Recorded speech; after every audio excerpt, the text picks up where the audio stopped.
시청자 여러분 안녕하세요. 파이널샷 진행을 맡은 고은별, 신민영입니다. 네, 오늘 우리 시장은 오후장 들어서 탄력이 더 좋아지는 모습이 확인되고 있습니다. 엔비디아 실적 발표를 앞두고 경계감이 짙어지곤 있습니다만 금융이나 자동차 업종을 중심으로는 유의미한 매수세가 유입되고 있고요. 시가총액 상단에 있는 기업들의 흐름도 괜찮은 모습이 나타나고 있는데요.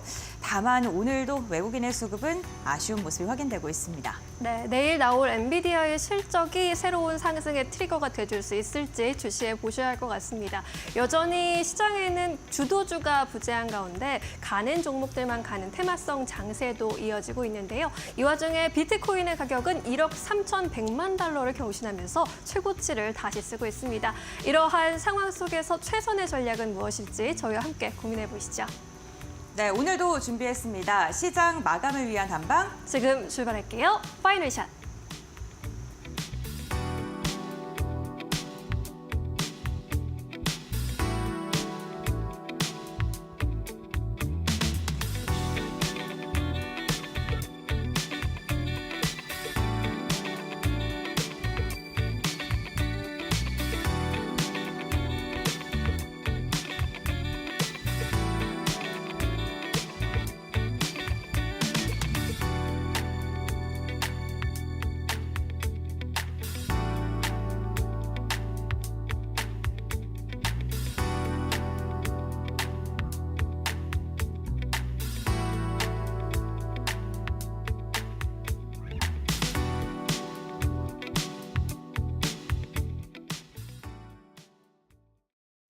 네, 오늘의 시그널로 문을 열어보겠습니다. 우리 시장 그리고 전 세계 증시가 엔비디아의 실적만 바라보고 있습니다.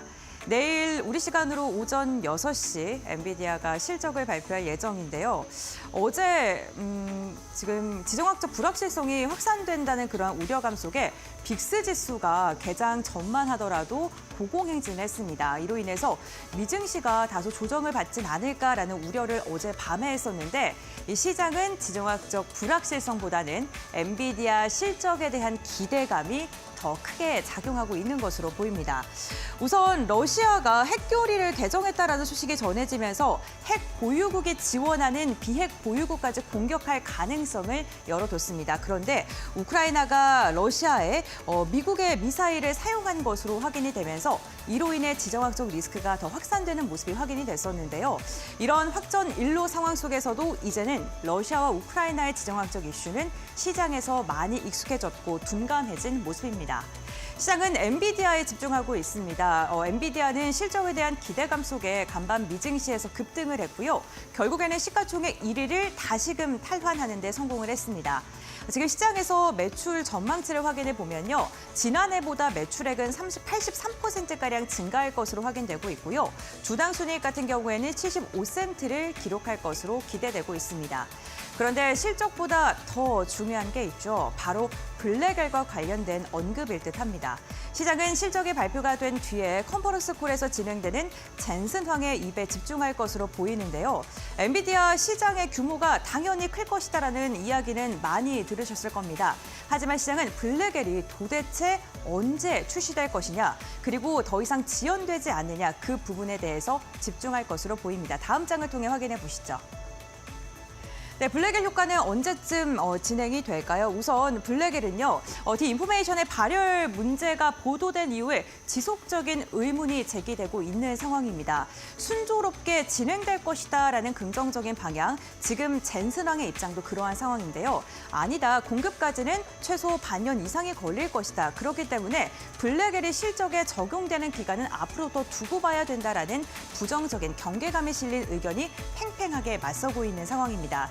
사실 블랙엘 8월 달에도 한번 이슈가 있었고 그때는 젠슨 왕이 인정을 하고 출시를 지연시켰습니다. 하지만 이번에는 조금 다른 입장을 내놓고 있는데요.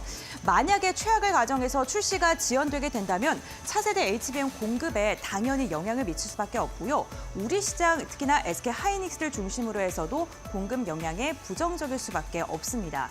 현재 그리고 내년에는요 메모리 가격의 하향 추세가 지금 많은 증권가에서 분석으로 제기되고 있고요. 그런 메모리 가격의 하락을 붙잡아주고 있는 게 HBM의 매출이기 때문에 HBM의 지원이 공급이 지연되게 된다면 당연히 메모리 반도체 그리고 전반적인 반도체 업황에 부정적으로 영향을 미칠 수밖에 없습니다. 다만 엔비디아가 4분기에 약 10만 개의 블랙에를 생산할 것이다라는 그러한 분석도 함께 제기되고 있는데요.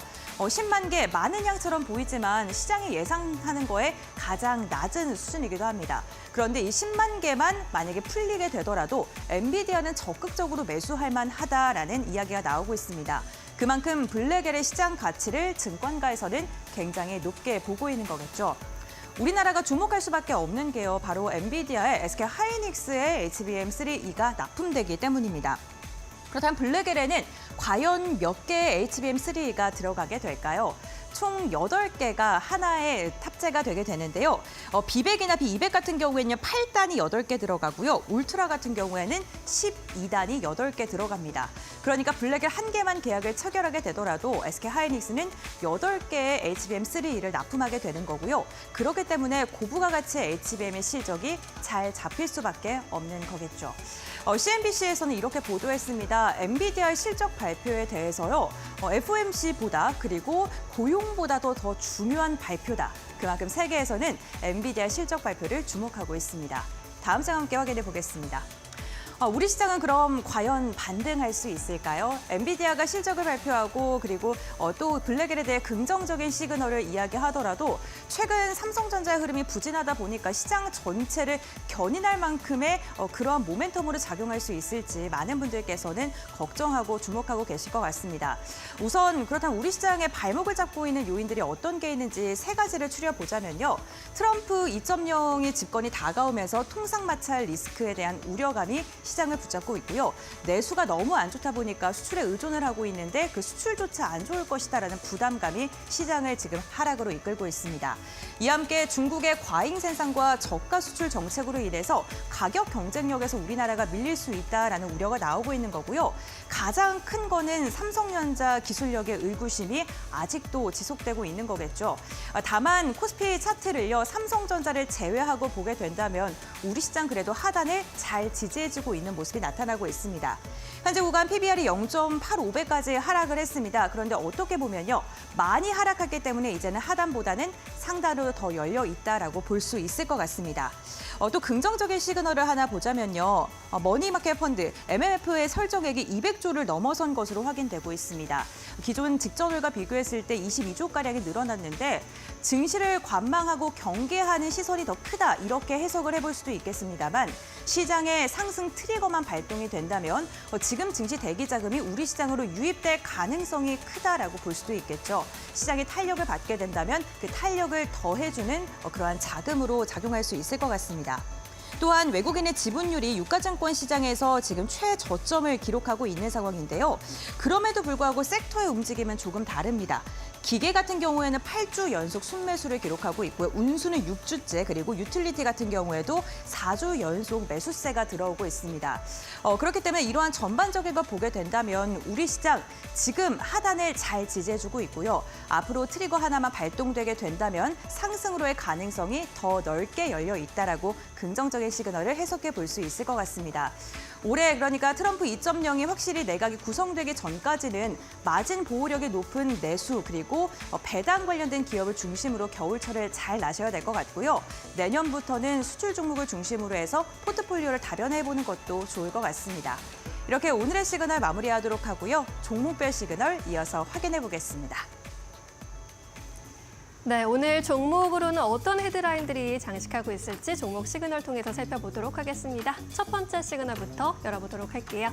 첫 번째 시그널, 알테오젠 소식입니다. 임상 3상 성공 소식이 전해졌고요. 오늘 장중에 40만 원 선을 돌파하기도 했습니다. 어젯밤에 머크가 공식 홈페이지를 통해서 피하주사형 면역 항암제 키트루다 SC에 대한 성공적인 임상 3상 결과를 공개했죠. 여기에 머크가 알테오젠과 함께 개발을 했다고 밝히면서 알테오젠의 기술을 처음으로 공식적으로 언급해 주었습니다. 시장에서는 키트루다 SC의 상업화로 인해서 알테오젠의 수익성 크게 상승할 것으로 기대하고 있습니다. 키트로 다른 3분기 매출만 10조 원을 기록한 글로벌 항암제 시장의 선두주자로 평가받고 있죠. 알테오젠은 임상 3상 성공으로 단계별 기술료 마이스톤이라고 하는 것을 1조 4천억 원가량 상업화 후 2년 내에 수령하게 될 것으로 기대되고 있습니다. 두 번째 헤드라인입니다. 네, 현대 로템 관련 소식입니다. 수주 모멘텀이 지속될 것이라는 기대감과 증권사 평가가 나오면서 장중에 52주 신고가 다시 썼습니다. 현대 로템 3분기 실적도 괜찮았습니다. 1조 393억 원의 매출 기록했고 영업이익 1,374억 원 기록하면서 전년 동기 대비 각각 18%와 234%나 급증했는데요. 수주 기대감도 지속되고 있습니다. KB증권이 올해 폴란드 잔여분이 4분기 중 모두 인도될 예정이고 내년에 납품할 96대 생산도 본격화됨에 따라서 분기별 매출과 이익이 지속적으로 증가할 것이라고 전망했고요. 이와 함께 목표가도 수익 추정치 상향과 함께 기존의 85,000원에서 82,500원으로 올려 잡았습니다. 세 번째 헤드라인입니다. 네, 대한항공 소식입니다. 아시아나와 합병 임박했다라는 전망 속에 오늘 신고가를 다시 썼습니다. 대한항공과 아시아나항공의 기업 결합에 대해서 EU 집행위원회 최종 승인 결과가 이르면 이달 중에 발표될 것으로 전망되고 있고요. 만약 이들의 합병이 현실화될 경우 글로벌 10위권의 메가 캐리어가 탄생할 것이다라는 기대감 받아가고 있습니다. 미국 법무부에서 합병 관련 독과점 소송을 제기하지 않으면 사실상 연내 모든 절차가 마무리될 것으로 기대되고 있습니다. 네 번째 헤드라인입니다. 빙그레 주가가 강세를 보이면서 웃고 있습니다. 식물성 메로나가 호주 코스트코에서 판매를 시작했다라는 소식이 투심을 자극하고 있습니다.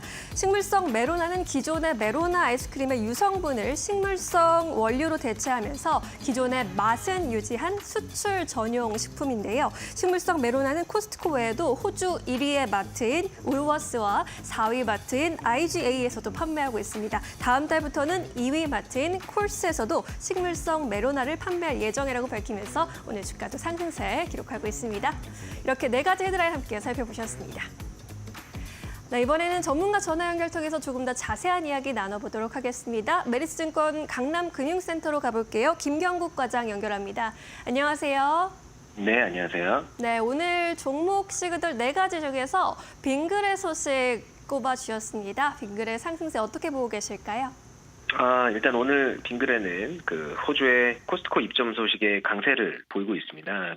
동사는 언론을 통해서 호주 코스트코에 식물성 메로나가 입점되어 판매를 시작했다고 알렸는데, 아울러 동사의 식물성 메로나는 호주뿐 아니라 지난해 현지 1위 마트인 울워스와 현지 마트 4위인 IJ 입점을 했고, 다음 달에는 현지 2위 마트인 콜스의 식물성 메로나와 붕어 싸만코 제품 입점이 예정되어 있다고 밝혔습니다. 올해 상반기에 삼양식품을 필두로 상승했던 K푸드 관련된 빙그레가 빙그레 그룹 3세인 김동환 사장의 경찰관 폭행 사건으로 구설수에 좀 올랐었고요. 마케팅 비용 관리에 실패하면서 기대했던 실적 가이던스를 맞추지 못해 급락하는 모습을 좀 보여줬습니다. 하지만 하반기 냉장 매출의 성장세 그리고 수출에서는 중국향 바나나 우유 회복세가 성장을 견인할 전망에 있습니다. 또한 연결 자회사인 혜태 아이스크림의 경우에 해외 법인의 마케팅 비용 확대로 실적에 대한 기여도가 현저히 좀 떨어지는 모습을 보여줬는데 절대적인 감소폭이 하반기에는 감소되면서 이 부분에 대한 우려가 해소될 거라 기대하고 있습니다. 25년 예상 매출 1조 5천억에 영업이익 1,400억 원 수준으로 예상되고 있고 12개월 포워드 PR 기준으로 5배 수준에서 거래가 되고 있기 때문에 동사의 밸류에이션은 매우 저렴한 수준이라고 판단하고 있고요. 5개월간의 하락을 멈추고 반등을 노리고 있는 동사의 주가가 당분간 좋은 모습을 좀 보여주지 않을까 이렇게 생각하고 있습니다. 네, 당분간은 주가 상승 보여주지 않을까라는 의견까지 들어봤습니다. 그렇다면 오후장에서 매수 관점으로 보고 계신 종목 있으실까요? 오늘은 앞서 말씀드린 빙그레와 함께 빙과 시장을 양분하고 있는 롯데 웰푸드라는 종목을 좀 가져와 봤고요. 투자 포인트 몇 개 좀 말씀드리도록 하겠습니다. 롯데 웰푸드는 3분기 매출액 1조 785억 원, 영업이익 760억 원을 기록하면서 시장의 가이던스였던 영업이익 893억 원을 하회하면서 큰 폭의 하락을 보여줬습니다.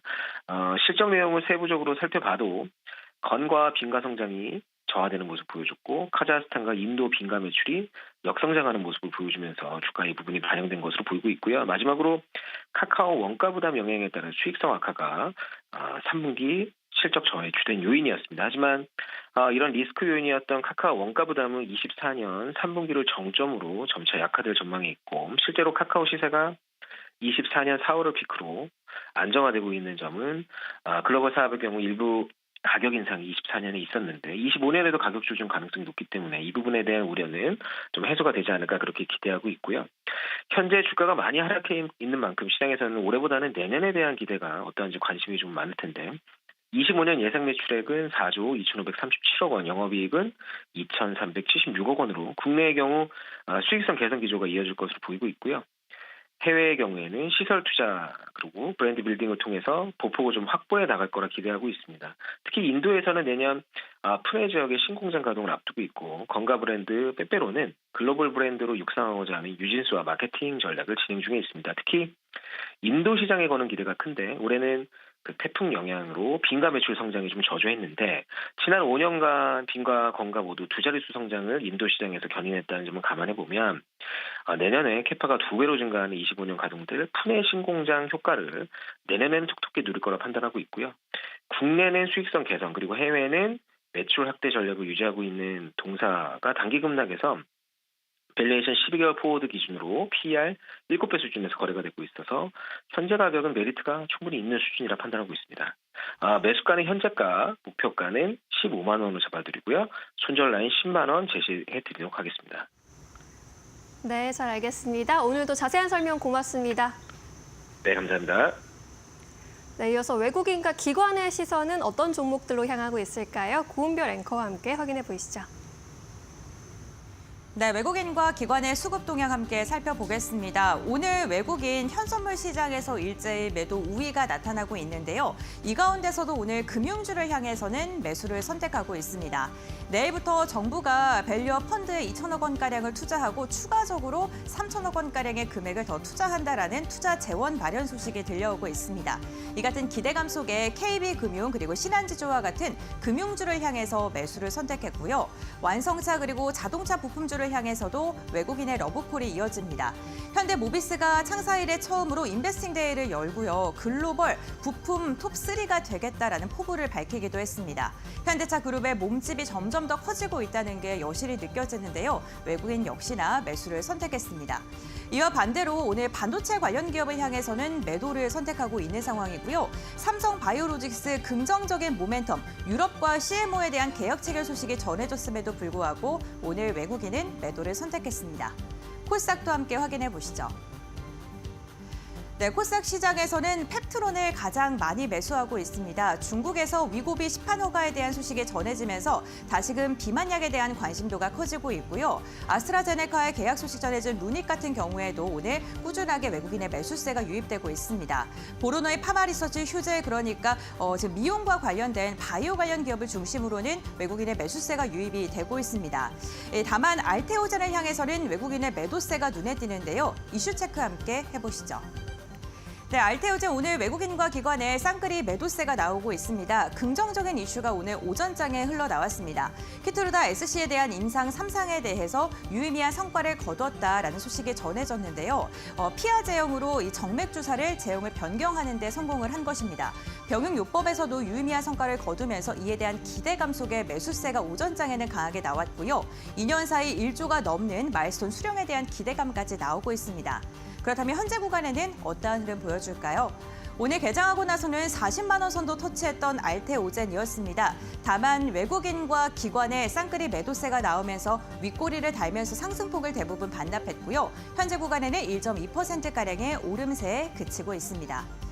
이와 함께 외국인의 수급을 보게 된다면요. 외국인 같은 경우는 전반적으로 시세를 분출했던 기업을 중심으로 매도를 하고 있고요. 기관도 이어서 함께 살펴보시죠.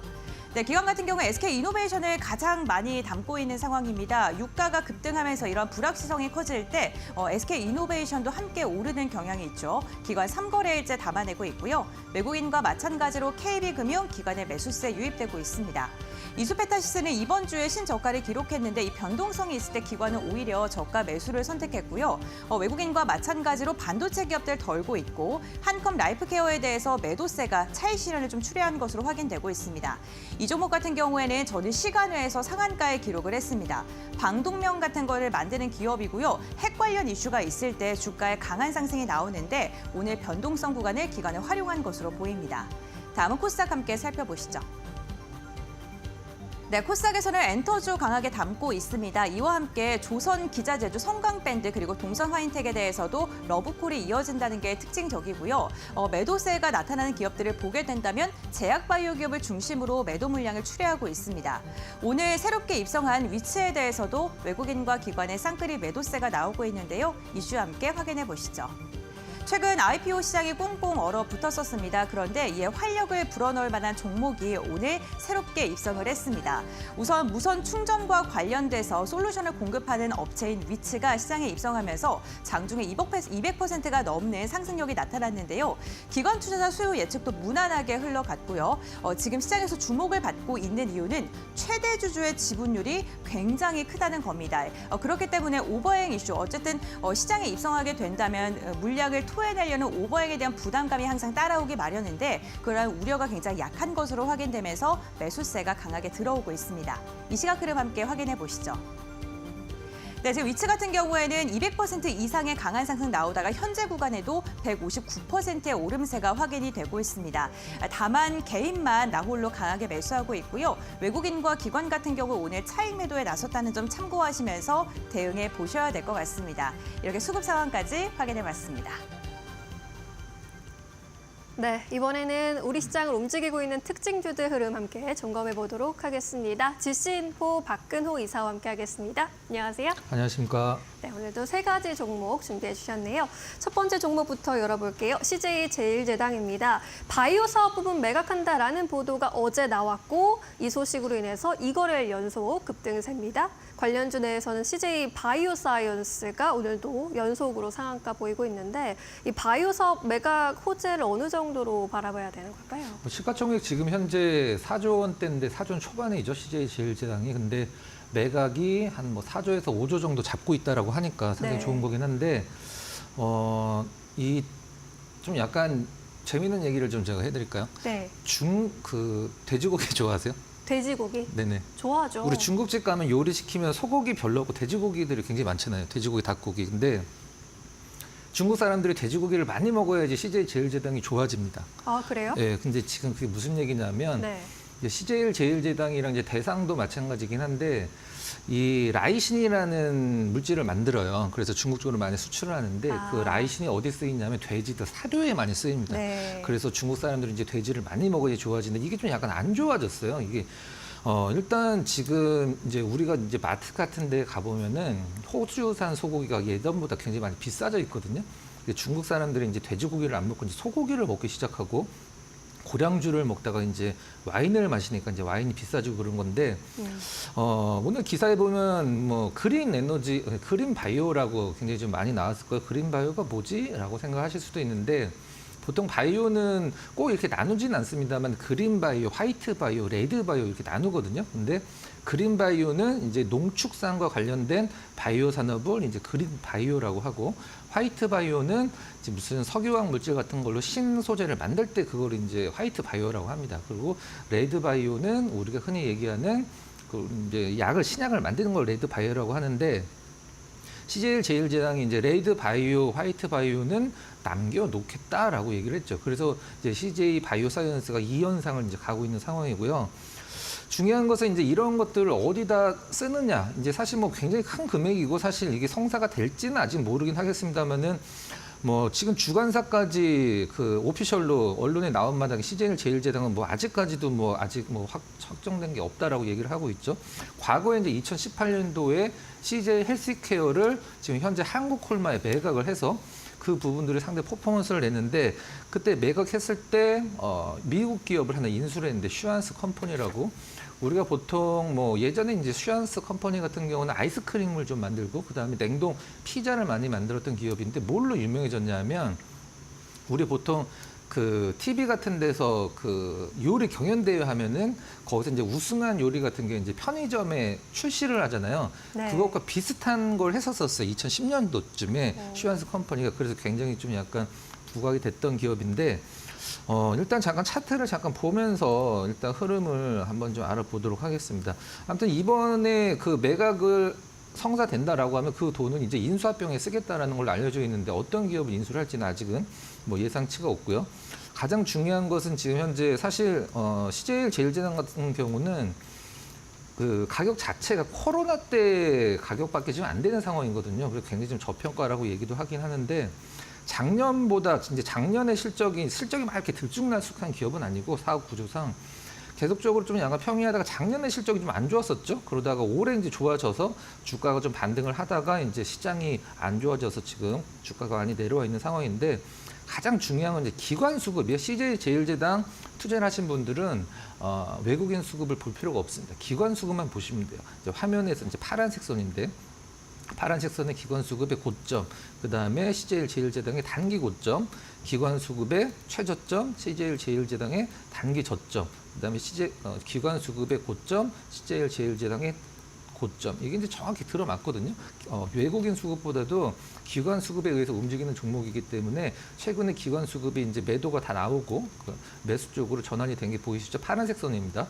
외국인들은 아직도 매도를 하고 있는데 신경을 쓰실 필요는 없고 주가가 지금 어젠 좀 약간 뭐 갭으로 떠서 움직이진 않았습니다. 3일 연속 오르다 보니까 단기적으로 좀 약간 부담이 있긴 한데 가격적으로는 뭐 아직도 리스크가 거의 없는 가격대라고 생각이 됩니다. 네, 리스크가 거의 없는 가격대다. 이번 이슈로 인해서 주가 상승 여력 어디까지 갈 수 있을지 함께 지켜보도록 하겠습니다. 두 번째 종목 NC소프트 보겠습니다. 오늘로 주가 3거래일 연속 상승하고 있어요. 3분기 실적은 별로였는데 실적에 대한 기대감 올라오고 있고 이 신작에 대한 기대감 올라오고 있네요. 네. 뭐 4년 떨어졌는데 3일 올라왔다고 조각이 좀 약간 네. 그렇긴 합니다만은 뭐 원 IP 사업 구조가 얼마나 위험한가를 좀 보여주는 그런 기업이긴 하죠. 물론 실제적으로 원 IP가 아니긴 합니다만은 과거 2000년도 후반에는 리니지가 이제 전체 매출의 90%가 넘었었을 때가 있고요. 지금도 리니지가 전체 매출의 이제 70%가 넘는 상황인데 역시 좀 NC소프트도 제가 재밌는 얘기를 좀 한번 해드리도록 하겠습니다. 이게 그냥 재밌는 게 아니라 주가에 굉장히 연관이 깊은 사건이 하나 있었어요. NC소프트에. 화면을 잠깐 좀 띄워보면서 제가 이제 타임라인을 좀 말씀드려야 될 것 같은데 2021년도 초에 리니지 M 사태라고 있었습니다. 우리가 보통 리니지 같은 경우는 우리가 리니지를 유저들이 왜 할까? 재밌어서 하나요? 그게 아니거든요. 안 없어지니까 합니다. 안 없어지니까. 그리고 돈이 되니까 하는 건데 21년도 초에 제가 이제 그 파란색 네모 박스를 쳐놨는데 이때가 주가가 최고점이었어요. 근데 무슨 사태가 있었냐면 우리가 보통 이제 리니지 유저들에는 리니지 M 사태라고 보통 얘기를 하는데 리니지 쪽에서 리니지 M 게임을 우리가 보통 리니지는 이제 우리가 보통 아이템 빠르다라고 얘기를 하잖아요. 그래서 예를 들어서 5천만 원짜리 아이템을 얻으려면 굉장히 힘들게 얻어야 되는데 그거를 한 1,000만 원 정도에 가능하게 만들어주는 거예요. 리니지 쪽에서 리니지 M을. 그래서 그런 기존에 리니지 M을 하던 사람들이 5천만 원 들어서 정말 좋은 아이템을 득한 사람들은 굉장히 불만이 되겠죠. 그래서 리니지가 이제 고민을 하겠죠. 근데 이 5천만 원을 1,000만 원으로 내렸을 때 노력을 해서 1,000만 원을 얻은 사람도 좀 문제가 있겠죠. 리니지 쪽에서는 둘 중에 하나를 선택을 해야 되니까 그래서 리니지가 그냥 없던 걸로 하자. 그래갖고 과거로 다시 돌려놨어요. 그러면 이 리니지 아이템 1,000만 원짜리 얻은 사람은 리니지 쪽에서 환불을 해줘야 되는데 환불을 안 해주고 게임머니로 환불을 해줬어요. 게임머니로. 그것도 뭐 어떤 인터뷰도 있는데 한 1억 5천 정도 써서 내가 아이템을 얻었는데 리니지 쪽에서는 5천만 원밖에 게임머니로 환불을 안 해줬다. 이것 때문에 이제 우리가 보통 린저씨라고 얘기를 하는 리니지 유저들이 NC소프트 본사에 이제 트럭 갖고 가서 시위하고 막 그런 사태가 있었거든요. 네. 그때 NC소프트가 우리 그 강력한 린저씨들로 매출을 일으키는 회사인데 린저씨들의 어떤 마음을 많이 좀 잃었죠. 그 네. 뒤로 뭐 실적도 계속 좀 하향을 하긴 했습니다만 4년 동안 떨어지고 최근에 약간 반등을 주긴 하는데 최근에 이제 우리나라도 이제 뭐 이 모바일 게임 같은 경우 말고 이제 대작 게임을 좀 내놔야 되는데 스런앤 리버티라고 일단 그 스팀 쪽에서 미국 쪽 기준에서 굉장히 상위권에 뭐 1위라고 나온 기사도 있고 3, 4위권이라고 얘기를 하는 것도 있는데 사실 3, 4위권도 대단한 거죠. 그래서 이 콘솔 게임 쪽에서도 지금 우리나라 게임사들이 많이 좀 내놔야 된다라고 생각을 하고 있어요. 맨날 우리가 흔히 얘기하는 현질 갖고 이제 어떤 매출을 올리는 시대는 우리가 이제 지났다라고 생각을 하고 있고요. 가장 중요한 것은 NC 소프트가 살아나려면 우리가 보통 하이브를 얘기할 때 뭐 그걸 극복을 했죠. BTS 없으면은 뭐 어떻게 할래라고 했다가 이제 걸그룹으로 이제 그런 것들을 많이 채워놓고 긍정적인 효과를 냈듯이 NC 소프트가 지금도 리니지 IP로 걷어들이는 매출이 70%가 넘는다라는 것은 그걸 이제 좋게 해석하는 부분도 있을 수 있긴 합니다만은 실질적으로는 굉장히 위험한 거거든요. 그래서 이 탈 리니지 전략을 어떤 식으로 전략을 짜서 리니지가 이제 시장이 투자자들한테 어필할지는 앞으로 숙제로 좀 남겨놔야 될 것 같고요. 최근에 뭐 기관 수급이 뭐 게임주들 쪽에 워낙 좋기 때문에 뭐 NC 소프트도 뭐 좋게 볼 수 있고 뭐 여타 게임주들이 사실 큰 퍼포먼스는 아니긴 합니다만은 시장 대비해서는 뭐 굉장히 안정된 흐름을 좀 약간 보여주고 있다는 점이 고무적이라고 좀 생각이 듭니다. 네, 알겠습니다. 신작 저니 오브 모나크를 12월 4일 자정에 또 글로벌 출시한다라는 소식도 있으니까요. 신작은 어떻게 또 평가를 받게 될지도 함께 살펴보도록 하겠습니다. 세 번째 종목 현대차 보도록 할게요. 오늘 장에서 그래도 1%대 강세 보여주고 있는데 요즘 현대차는 어떻게 보세요? 일단 우리가 보통 주식을 살 때 분석을 하고 뭔가를 막 연구를 하는 거는 최종적으로 이 결론을 내리기 위해서 하는 거거든요. 그게 이제 어떤 결론이냐면 네.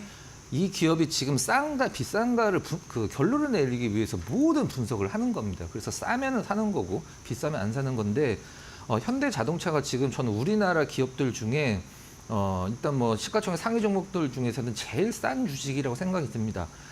이제 그 부분을 잠깐 타임라인을 보면서 말씀 좀 드려보도록 할게요. 이제 실적 대비 주가가 어떻게 움직였는지를 제가 한번 좀 말씀드려보도록 하겠습니다. 노트북이 지금 잠깐 통신이 좀 약간 끊긴 것 같은데 다른 얘기를 좀 먼저 하면서 네. 말씀드려보도록 할게요. 얼마 전에 그 나왔던 부분들 우리가 보통 현대자동차가 미국도 마찬가지고 우리나라도 마찬가지고 과거에 가장 문제시 됐던 게 뭐냐면 신차 품질은 좋은데 그 중고차 가격이 방어가 안 되니까 중고차 가격이 방어가 안 되니까 그 부분들이 항상 좀 문제시 됐었었는데 이번에 이제 현대차 같은 경우는 2025년도 내년 기준으로 이제 잔존가치상 2개를 JD 파워라는 그 언론에서 받았는데 일단 이 JD 파워 같은 경우는 약간 좀 그 현대 성향이 깊은 곳이긴 합니다만은 현대 쪽에서는 현대 코나 일렉트릭, 그 다음에 기아 쪽에서는 텔루라이드가 좀 받았어요.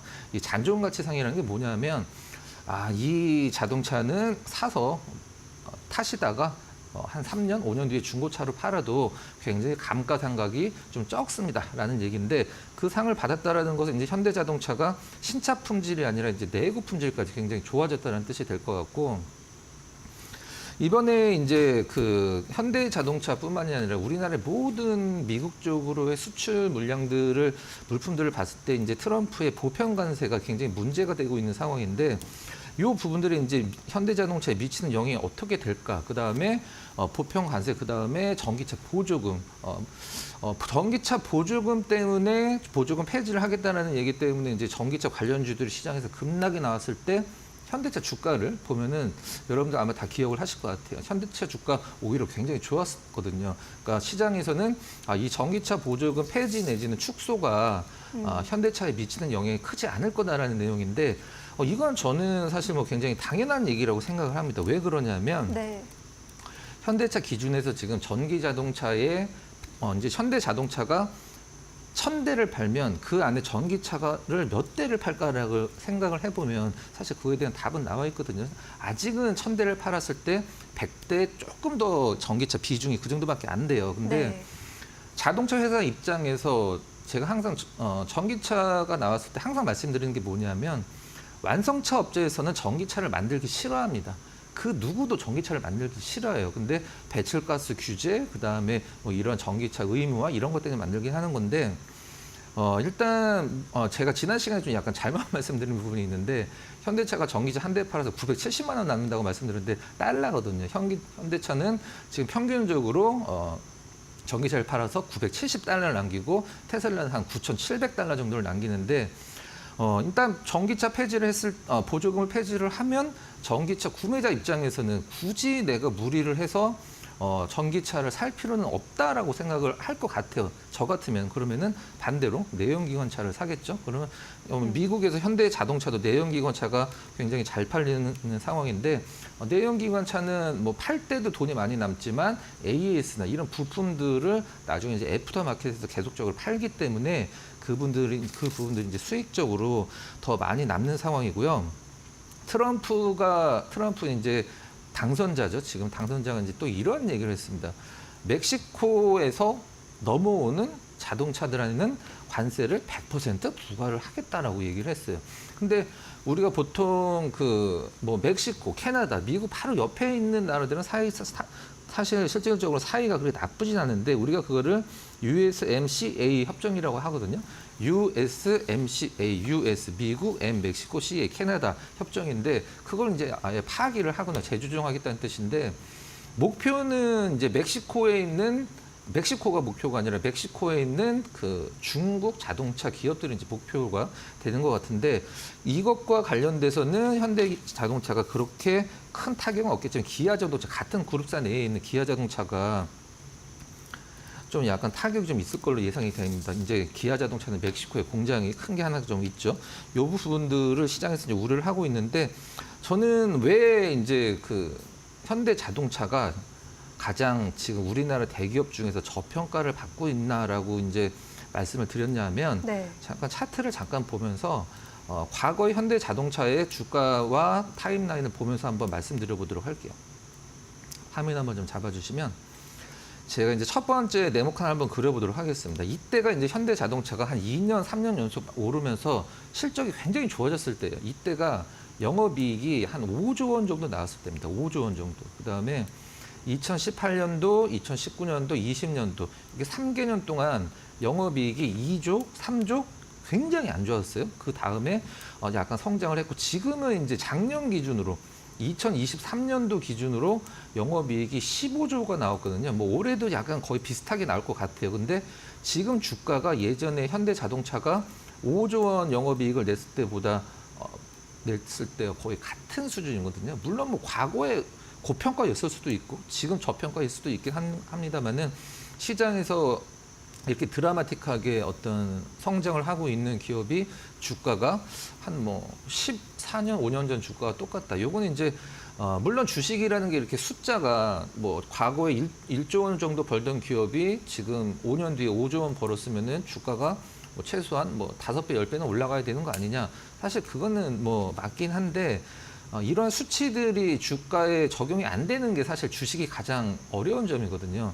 실적이 좋아지는 기업을 고르는 것은 산업을 좀만 공부를 하면은 그렇게 어려운 일은 아닙니다. 근데 그 실적에 맞춰서 주가가 같이 올라갈 기업을 고른다라는 것은 굉장히 힘든다는 거죠. 그래서 주식할 때 제일 힘든 게 기업이 좋아지고 있는데 내 기업의 주가는 떨어진다. 이게 가장 힘든 거죠. 지금 우리나라에 제가 봤을 때 한 95%의 기업들은 아마 이러한 상황에 닥쳐 있는 상황인 것 같아요. 그래서 최근에 현대차의 주가가 전기차 보조금 폐지나 이런 것들에 대비해서 굉장히 견조한 것은 아무래도 그 내연기관 쪽에서의 어떤 그 전기차 쪽의 전환이 좀 약간 늦춰지더라도 내연기관과 전기차의 경쟁에서 내연기관 쪽이 유리해졌기 때문에 영업이나 실적 관련돼서는 큰 타격이 없을 것이다라고 시장이 이제 그렇게 생각을 하고 있는 것 같아요. 알겠습니다. 가장 저평가된 대형주다라고 이야기를 해주셨는데 최근에 기관의 수급도 연속적으로 들어오고 있다는 점도 참고해 보시죠. 현대차까지 살펴봤습니다. 오늘 말씀 여기까지 듣겠습니다. 고맙습니다.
네, 이슈 체크 시간으로 이어가 보겠습니다. 이제 우리 시장의 마감이 한 1시간 정도 남아 있는 상황이고요. 오늘 밤에 또 엔비디아 실적 발표가 되고 있고 그를 앞두고 좀 경계감이 시장에는 이어지고 있는 상황입니다. 과연 엔비디아의 실적이 트럼프의 랠리를 더 확장시킬 수 있을지 뭐 이러한 이야기도 한번 이야기 나눠볼 텐데요. 인사이드K 배종찬 소장과 함께합니다. 안녕하십니까? 안녕하십니까? 네, 반갑습니다. 네. 우선 미증시의 가장 강력한 분수령 중에 하나가 될 게 바로 오늘 밤에 발표될 그렇죠. 엔비디아의 실적일 것 같습니다. 실적 발표에 대해서 많은 투자분들과 주목하고 계시는데요. 소장님께서는 어떤 부분 주목하고 계신지 궁금합니다. 그렇죠. 우선은 트럼프 랠리는 계속 트럼프 임기 내내 네. 지속 가능성이 열려 있다. 임기 내내요? 임기 내내 갈려 있다. 달려 있다. 네. 그렇게 볼 수밖에 없는 것이 지금 속속 트럼프 집권 2기를 함께할 이제 장관들을 지명을 하고 있어요. 네. 물론 가장 주목받는 인물은 일론 머스크죠. 아, 네. 오죽했으면 뭐 이제 가족이다. 뉴욕 타임즈는 네. 사실은 부통령과 대통령 사이에 있는 인물이 일론 머스크다. 이런 얘기를 할 정도예요. 그러니까 미국의 유사 이래 가장 강력한 민간인이 탄생했다. 이런 이야기를 할 정도예요. 워싱턴 포스트도 네. 그런 주제를 이야기할 정도면 네. 그만큼 일론 머스크, 실제로 이제 트럼프 당선인은 일론이라고 그러지 않고 일란이라고 그래요. 일란. 네. 워낙 친하니까 이제 네. 뭐 심지어는 트럼프 당선인의 첫째 아들이죠. 트럼프 주니어의 딸인 카이. 요즘 인기가 많아요. 네. 브이로그도 하니까 그건 뭐 조회수도 엄청나다 그러는데 이 카이가 일론 머스크 사실은 남이잖아요. 그런데도 불구하고 워낙 가족처럼 가족 사진 찍는데 유일한 가족 아닌 다른 사람이 일론 머스크와 아들 엑스예요. 저는 그 합성인 줄 알았어요. 합성 아니에요? 그러다 보니까 네. 이 트럼프의 손녀 카이가 엉클, 삼촌 이런단 말이에요. 그래서 이제 주목을 받고 있습니다만 우리에게는 지금 중요한 건 사실 엔비디아죠. 엔비디아, 네. 근데 오늘 저녁에 밤에 네. 미국 현지 시간으로는 20일이고 우리 시간으로는 뭐 21일 정도가 될 텐데 네.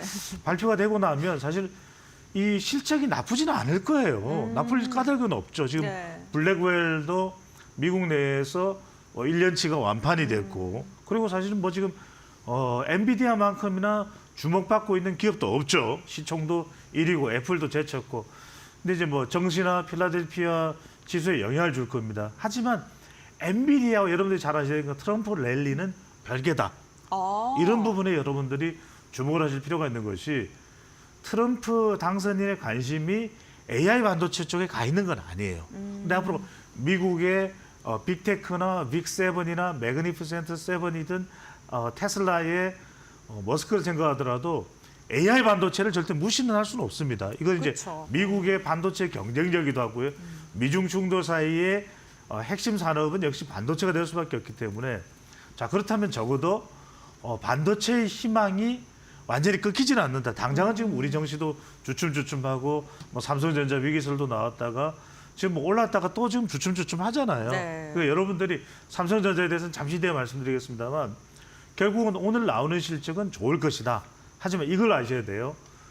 더 많은 변수들이 있다. 이제는 우리가 미국 정시도 그렇고 글로벌 환경에 영향을 주는 것이 AI 반도체 하나의 지표가 아니라는 거예요. 그러니까 수많은 트럼프 당선인이 지금 관세도 있죠. 그다음에 법인세 인하도 있죠. 우리에게는 방위비도 있죠. 네. 또 러우 전쟁도 있죠. 중동 이스라엘도 있죠. 그러니까 한두 가지가 아니에요. 그러니까 AI 반도체는 그 수많은 것의 하나일 뿐이지 이것에 의해서 좌지우지 우지좌우 되지는 않는다는 거. 그렇다면 우리가 기존에 보던 뭐 미국 연준의 금리나 지금 네. 요즘에 우리가 파월 연준 의장 이야기 잘 안 하잖아요. 네, 맞아요. 네. 뭐냐? 트럼프 당선이 되는 순간 연준은 이제 찬밥이 된 거예요. 연준 의원들이 이번 주에 엄청 많이 발언을 하는데도 잘 안 다뤄지는 찬밥이 것 같아요. 된 거예요. 네. 그건 뭐냐? 네. 이제 미국 경제나 글로벌 경제의 중심은 트럼프 당선인의 입을 향하고 있다. 네. 머스크의 행동을 또 주목을 하고 있다. 정부 효율부가요. 상상 미국의 웬만한 부처들을 다 영향을 끼치는 상황이 되어버립니다. 그러다 보니까 부통령보다 더 위에 아닌 거 아니냐 이런 이야기가 나오는데 요약을 해서 핵심을 말씀드리면 이겁니다. AI 반도체 이 엔비디아의 이 실적은 좋을 것이다. 하지만 그렇다고 해서 반도체의 상황이 급변하는 건 아니다. 하지만 우리가 희망을 가질 수 있는 거는 그래도 엔비디아가 존재하고 있기 때문에 미국이 여전히 반도체는 중요하기 때문에 반도체에 대한 희망이 끊기지는 않을 것이다. 하지만 이 반도체가 반짝반짝하는 것은 결국은 당장은 아닐 거예요. 네. 그러면 내년 7월이 될지 내년 9월이 될지 이 부분을 좀 보자고요. 자, 여기서 핵심은 이겁니다. 반도체가 2분기까지는 매우 좋았잖아요. 네, 그러니까 맞아요. 수요가 될 만큼 또 웬만큼 된 거예요. 그러니까 조금 기다려보자. 이런 차원에서 여러분들이 포트폴리오를 판단해 볼 필요가 있고 또 삼성전자 얘기가 나왔으니까 제가 조금 더 말씀드릴게요. 네. 너무 조급해하지 마십시오. 어. 저는 이렇게 봅니다. 자, 5만 전자, 8만 전자, 3만 전자가 될 수도 있어요. 3만 전자요? 그러면 네. 아, 지구는 끝났다. 대한민국은 끝났다. 이렇게 생각할 겁니까? 아닙니다. 또 올라가고 또 이 루틴이 패턴이 또 다시 설정이 될 거예요. 그래서 여러분들이 너무 그냥 단기적으로 열흘 또 한 달 투자식으로 생각하지 말고 6개월 또 2년 이런 길게. 단위로 좀 네. 생각해 보실 필요가 있을 것으로 보입니다. 알겠습니다. 이 반도체 엔비디아 실적 발표 뭐 잘 나올 것 같다라고 이야기해 주셨는데 어쨌든 반도체 사이클 자체를 좀 길게 긴 시각에서 바라보는 게 중요할 것 같다라고 이야기해 주셨고요. 소장님께서 우리 시장 그리고 글로벌 시장을 지금 움직이고 있는 게 요소가 한두 개가 아니다라고 그렇죠. 이야기를 해주셨는데 그 가운데 하나 악재가 있죠. 예. 환율과 관련돼서 우리나라가 관찰국으로 또 지정이 됐습니다. 그렇습니다. 네, 그 부분에 대해서는 좀 어떻게 보세요? 우리 마음대로 되지는 않을 것이다. 네. 나는 그걸 먼저 말씀드리고 조심해야 될 것과 우리가 그래도 기회를 얻을 것은 뭐냐. 그래도 수출에 있어서 이 환율이 높아지면 그만큼 우리가 얻는 이익도 분명히 있죠. 네. 달러 자산에 대해서 그만큼 가치는 올라가는 겁니다. 그런데 우리 원화의 가치는 내려가죠. 그러다 보니까 외국인 투자가 이탈될 가능성 이 부분은 잘 대비를 하셔야 돼요. 아. 그래서 이 부분에 대해서는 정부가 제도적으로 더 적극적으로 나서야 됩니다. 뭐 상품을 개정해서라도 검투세 폐지만 가지고 안 되는 거예요. 그렇다면 이 부분이 앞으로 내렸다가 더 올라갈 수도 있고 어떤 상황이 올지 모릅니다. 그러니까 이건 우리가 통제가 불가능할 수도 있다. 또 하나 뭐냐면 지금 미국 재무부가 미국의 수출이 많은 나라, 미국에서 흑자를 얻어내는 나라를 콕 집어서 환율 관찰국으로 재지정을 했단 말이에요. 네. 지난 14일인가요? 그러니까 중국, 네. 일본, 한국, 대만, 베트남, 싱가포르, 독일 들어가 있단 말이에요. 그럼 이건 뭐냐? 벼르고 있다는 거예요. 아. 그러니까 관세도 올린다 이야기는 한국을 마음대로 막 주무를 수는 없다 하더라도 우리 네. 경제가 뭐 이제는 그런 나라는 아닙니다. 그쵸. 미국이 기침한다고 해서 바로 감기에 걸리는 거 아니면 영향을 받는다는 거죠. 그러면 적어도 이걸 트럼프 행정부는 집권 2개월 시작되면 압박을 할 수 있겠죠. 바로 수출이 워낙 많다 보니까 좀 환율이 이상해. 실제로 레이건 행정부 때 이른바 플라자 합의를 통해서 일본을 무릎 꿇리죠. 네. 그래서 절상해 이렇게 한 다음에 말 그대로 정말 승승장구하던 일본 경제가 미국 인베이전이 꺾이는 상황이 온단 네. 말이에요. 그러니까 그렇게 해서라도 레이건을 가장 존경하고 이른바 마가 메이크 아메리카 그레이트 어기는 누구의 구호였습니까? 레이건이에요. 아메리카 퍼스트도 누구의 구호였어요? 로널드 레이건이에요. 이걸 다 차용해 온 게 라저스톤을 통해서 가지고 온 거죠. 그때부터 활동했던 사람이 수잔 웨일스 이번에 백악관 실장으로 지명이 되죠. 레이건과 맥이 관통되어 있습니다. 아. 트럼프 당선인이 존경하는 두 사람이 있어요. 한 사람은 자기 아버지, 한 사람은 로널드 레이건. 이걸 여러분들이 아셔야 됩니다. 그러니까 로널드 레이건 때 금리도 인상해요. 그러니까 지금 내년에 7월, 8월에 되면 9월 가면 FOMC가 금리 인상 가능성 이야기가 나온다는 것도 네. 어떤 상황이 전개될지 모르겠어요. 환율은 우리가 통제하기 힘들 겁니다.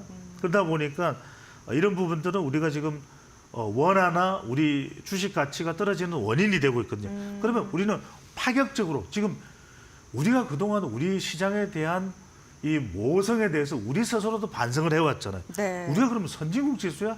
신흥국 지수야? 그렇잖아요. 네, 그렇죠. MSCI를 보더라도 이런 부분들을 과감하게 지금 다른 건 몰라도 우리가 반드시 해야 될 일이 국회에서 해야 될 일은 이 상품 구조를 바꿔서라도 우리의 시장 환경을 최고의 수준으로 외국인 투자들이 언제든지 들어올 수 있도록 그런 부분으로 만들어 놓을 필요가 있을 것이고 이 환율은 우리 마음대로 통제가 안 된다는 차원에서 그러면 환율이 상승될 때 수혜주가 뭐냐? 바로 품품 전략이죠. 네. 그러니까 달러 자산을 수출 대금으로 고도로 가지고 들어올 수 있는 기업들. 지금 우리가 중국 수출이 꺾이면서 미국에서 꽃을 피운 게 화장품, 그다음에 식품. 그렇죠. 불닭 역시 네. 불닭볶음면 없어서 못 팔아요. 그러니까 네. 삼양식품 등 바로 식품, 품품 전략으로 이 종목들의 우리가 포트폴리오를 조금 반도체가 주춤할 때 그 부분에 투자에 좀 눈길을 네. 기울여도 좋을 듯합니다. 알겠습니다. 어쨌든 환율 자체를 우리가 뭐 조절할 수 있는 게 아니기 때문에 그러한 시세를 잘 편승해서 화장품이라든가 아니면 식품과 같이 수출주 중심으로 포트폴리오를 좀 늘려보는 것도 긍정적이다라고 이야기해 주셨습니다. 트럼프 2.0 시대가 점점 다가오면서 과연 돈이 어디로 흘러가는지에 대해서도 많은 분들께서 궁금해하고 관심이 크게 지금 있는 상황입니다.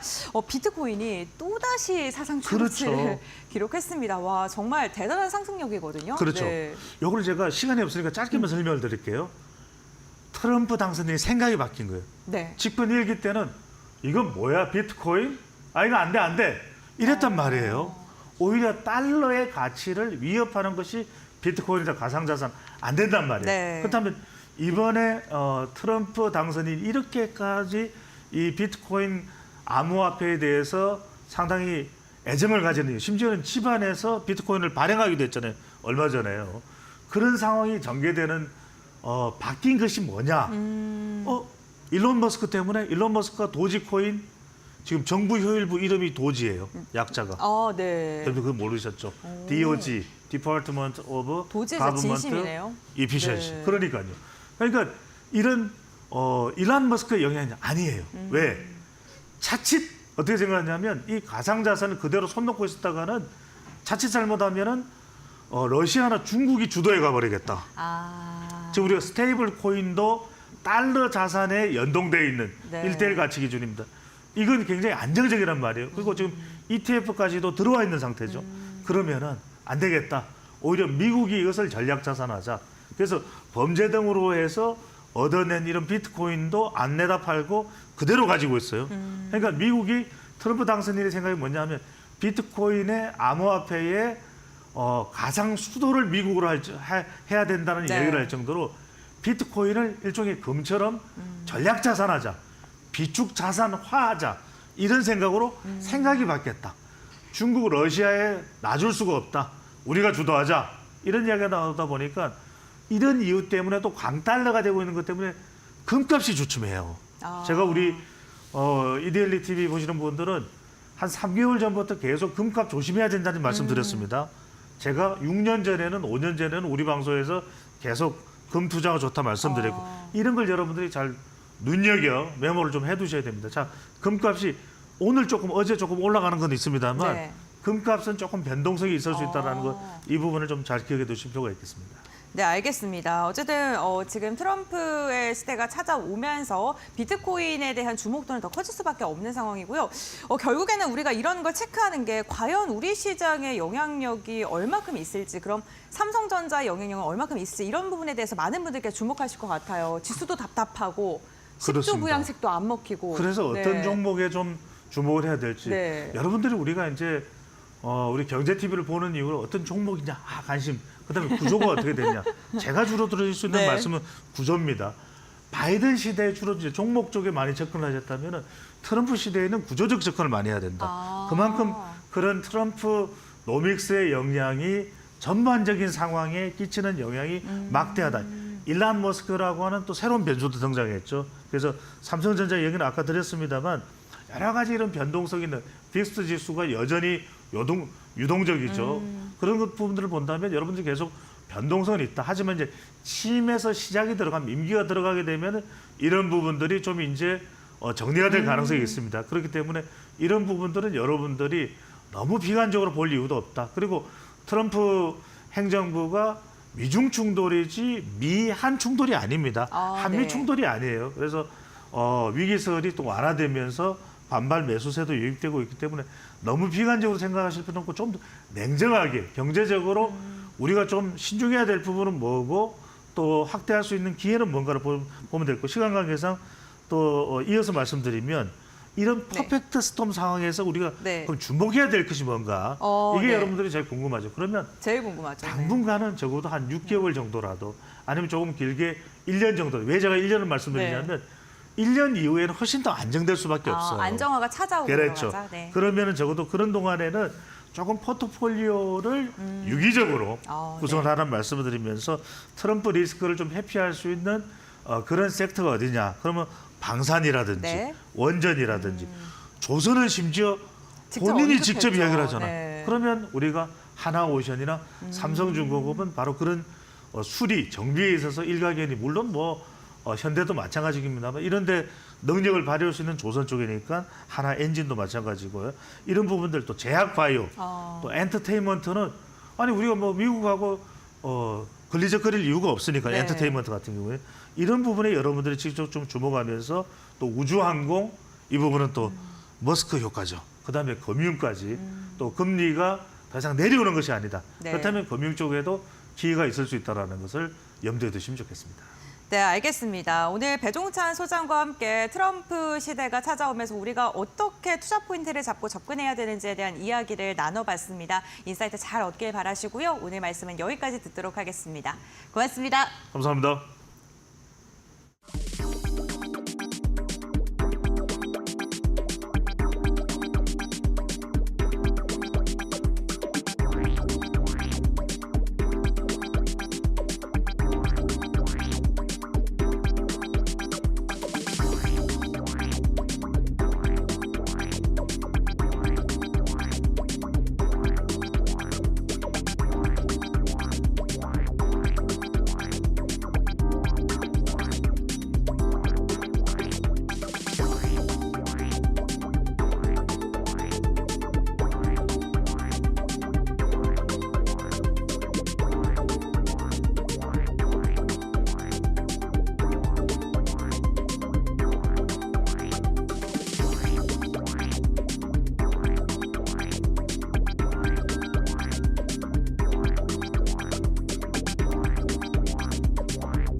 마켓 무버입니다.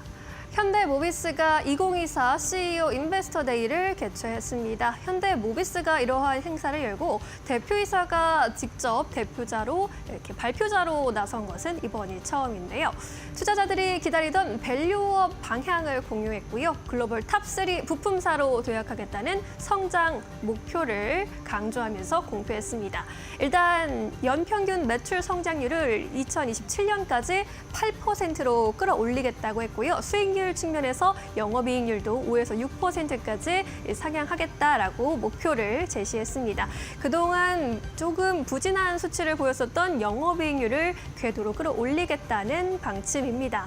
또 부품 제조 부문의 글로벌 완성차 비중이 현재 10%인데 40%까지 끌어올리겠다라고 전했고요. 전동화 사업의 핵심 기술인 구동 시스템 라인업을 확대하겠다라는 방침을 또 밝혔습니다. 시장 상황에 맞는 보급형 구동 시스템을 내년까지 개발한다라는 계획이었습니다. 또 주주 환원을 위해서 3년에 걸쳐서 자사주 소각에 나서고 또 총 주주 수익률 TSR을 현재 20% 수준에서 30% 이상까지 상향하겠다는 목표까지 전했는데요. 증권가에서는 이러한 주주 환원 정책을 긍정적으로 바라보고 있습니다. 기대 이상이다라는 평가와 함께 전반적인 투자 매력도가 높아졌다라는 분석을 내놨는데요. 먼저 신한투자증권에서는 자기 주식 소각 이벤트 때마다 주가의 상승세가 나타날 것이라고 전망했고요. 이제 성과를 통해 입증해야 한다라고 하면서 목표 주가 기존의 29만 원에서 32만 원으로 상향 조정하기도 했습니다. KB증권의 경우에는 이번에 발표된 상당수의 내용들이 올해 말부터 내년 초까지 검증할 수 있는 내용이라서 신뢰할 수 있다고 전했고요. 또 주가가 하락하게 된다면 오히려 주식을 살 수 있는 기회로 삼아볼 수 있겠다라고 전했습니다. 한편 신영증권 같은 경우에는 그룹사 외 고객 매출의 확대가 앞으로 실적에 결정적일 것이다라는 것을 다시 한번 확인했다라고 전했습니다. 현대차와 기아의 종속된 영업 환경에서 벗어나고 시장 기대치를 뛰어넘는 수익성 회복과 주주환원 확대가 가능한 상황이다라고 짚었습니다. 마지막으로 LS증권의 경우에는 이번에 내놓은 주주환원 정책으로 인해서 연간 1조 2천억 원에서 1조 3천억 원까지의 규모의 주주환원이 기대된다라고 전망을 했고요. 이 전기차 수요 둔화가 길어질 현 상황에서 전동차의 흑자 전환을 통한 수익성 개선이 절실하게 필요하다라는 내용을 강조하기도 했습니다. 이번 인베스터 데이를 통해서 기대감을 한껏 높인 현대모비스 주주들과의 약속을 성실하게 이행해 주길 기대해 보겠습니다. 지금까지 마켓무버 전해드렸습니다. 네, 마켓무버 두 분의 전문가와 함께 이야기 이어가 보겠습니다. 오늘 이 시간 GCM4의 박수범 대표, 이대율 위원의 박정식 파트너와 함께합니다. 안녕하십니까? 안녕하세요. 네, 반갑습니다. 오늘 두 분의 전문가님과 함께는 엔비디아 실적에 대한 이야기 먼저 나눠봐야 될 것 같은데요. 엔비디아 실적 발표 이제 하루 앞두고 있습니다. 과연 엔비디아 실적이 발표가 되고 컨퍼런스 콜이 진행됐을 때 호재가 지속적으로 우리 증시에 들어올 수 있을지 아니면 제한적으로 들어오는지 한번 이야기를 나눠보겠습니다. 먼저 박수범 대표님 입장 말씀해 주시죠. 네, 저는 호재가 이어진다라고 바라보고 있습니다. 이어진다. 그렇다면 박정식 파트너님은요? 이제 호재겠지만 국내 증시에서는 좀 제한적으로 작용하지 않을까라고 생각을 합니다. 두 분 조금 엇갈린 의견을 제시해 주셨는데 그렇다면 박수범 대표님부터 호재가 이어지는 근거에 대해서 한번 들어볼까요? 일단 좀 해외 쪽에서 계속해서 목표가를 상향하고 있는데 간밤에 보더라도 지금 해외 쪽 이제 스피텔이라는 이제 금융회사가 있어요. 그 회사도 있었고 투리스트라는 또 금융회사가 있는데 여기서 지금 목표가를 다들 상향 조정을 했습니다.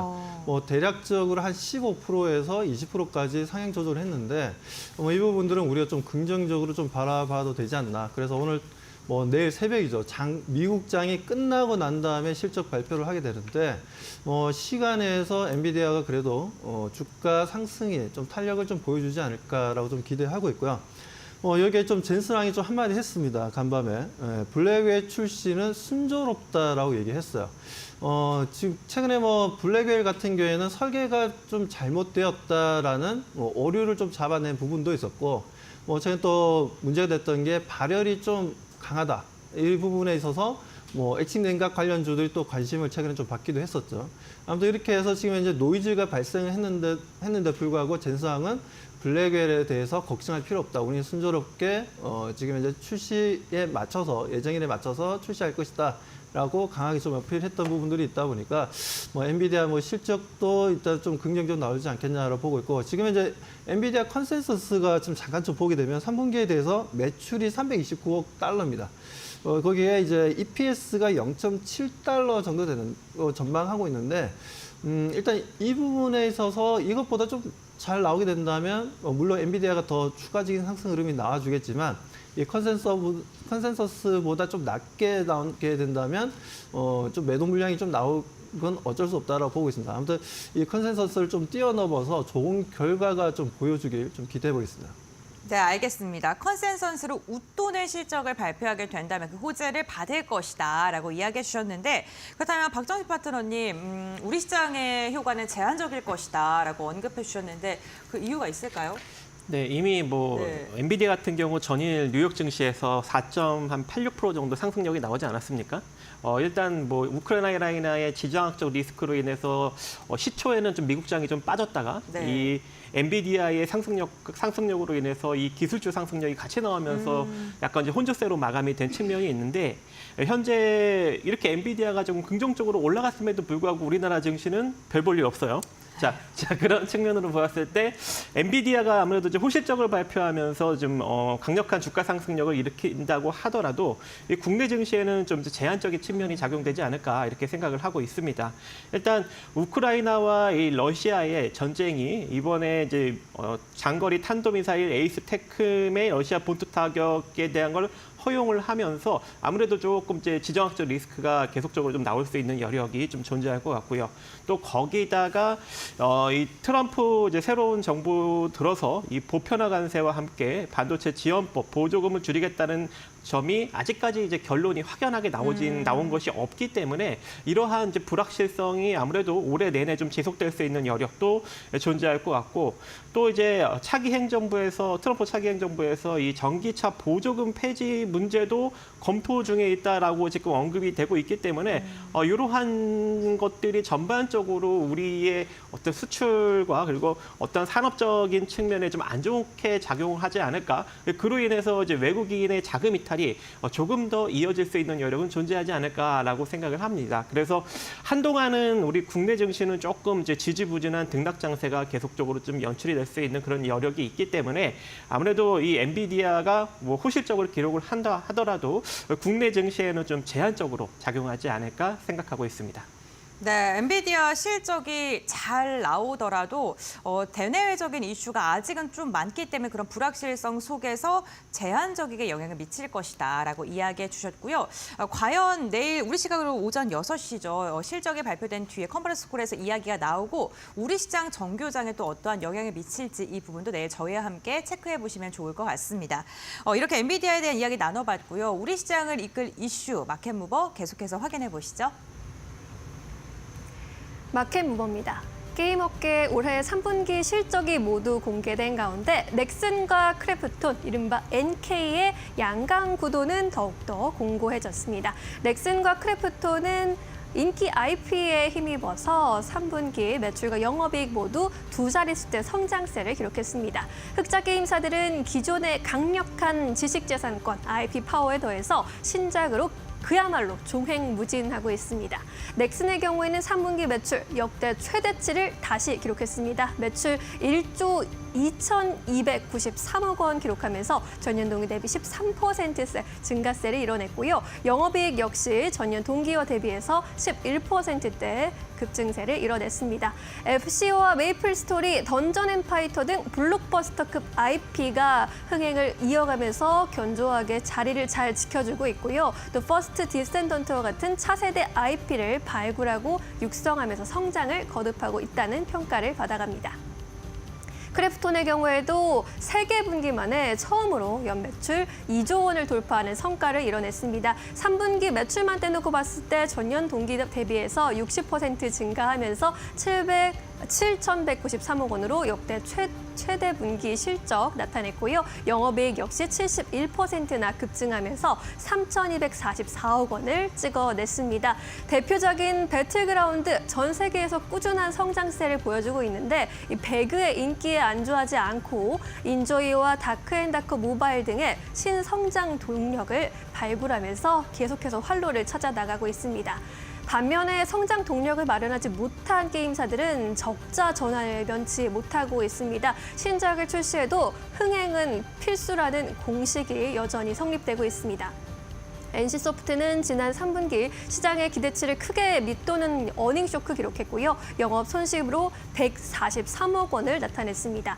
리니지 등 기존의 작품이 안정화를 이어가고 있는데 호연과 TL 같은 신작의 기대치를 하회하고 있다라는 평가를 받아가고 있고요. 구조조정에 따라서 퇴직 프로그램 관련 비용이 늘어나면서 적자가 지속될 것이란 우려감도 적지 않은 상황입니다.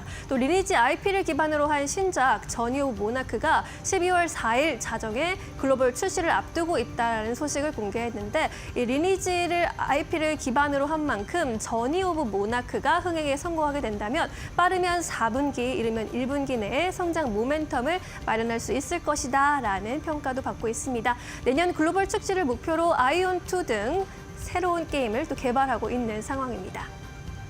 컴투스 홀딩스 같은 경우에는 2개 분기 연속으로 적자 행진을 이어가서 아쉬운 흐름 보여주고 있는데요. 매출이 471억 원으로 전년 동기 대비 6%가량 하락하기도 했습니다. 영업 손실로 45억 원을 기록했습니다. MMORPG인 제노니아의 대만 시장 확대에 따라서 비용이 좀 증가한 것으로 보이고요. PC와 콘솔 게임으로도 신작 라인업을 하지만 확대하고 있다라는 계획을 밝혔습니다. 또한 하이브 게임 플랫폼 사업과 XPLA 블록체인 사업을 통해서 통해서 새로운 활로를 마련해가고 있다라고 전했는데요. 이렇게 공격적으로 신작을 발굴해내고 있고 또 체질 개선에 나서고 있는 게임사들이 4분기에는 조금 더 나은 성과를 보여줄 수 있을지 함께 기다려보도록 하겠습니다. 마켓무버 함께 하셨습니다. 네, 마켓무버 시민영 앵커와 함께 주요 이슈들 좀 체크를 해봤고요. 이제는 시장에서 주목해볼 만한 종목 어떤 게 있는지 알아보도록 하겠습니다. 우선 먼저 박 대표님과 함께 종목 이야기 나눠볼 텐데 오늘 첫 번째 종목으로 삼성 바이오로직스 선택하셨네요. 아, 네, 맞습니다. 뭐 지금 이제 뭐 이슈가 좀 나왔죠. 공시가 네. 좀 나왔는데, 자 유럽 소재 제약사와 거의 뭐 지금 이제 9천억 원, 네. 그렇죠. 9,304억 정도 이제 CMO 계약을 했다는 내용이었습니다. 네. 뭐 이 부분에 있어서 정확한 뭐 고객사의 이름이라든지 그리고 제품명에 대해서 나오지는 않았지만 아무튼 지금 꾸준하게 지금 수주량은 좀 계속 늘려나가는 분위기예요. 그러다 보니까 매출도 계속 증가하고 있고 매년 그리고 EPS도 계속 상승하고 있습니다. 그렇게 된다면은 외국인들의 매수세가 최근에는 좀 매수하는 분위기가 좀 약간 톤 다운되어 있는 흐름들이긴 하지만 다시 한번 더 들어올 것으로 좀 기대를 하고 있고요.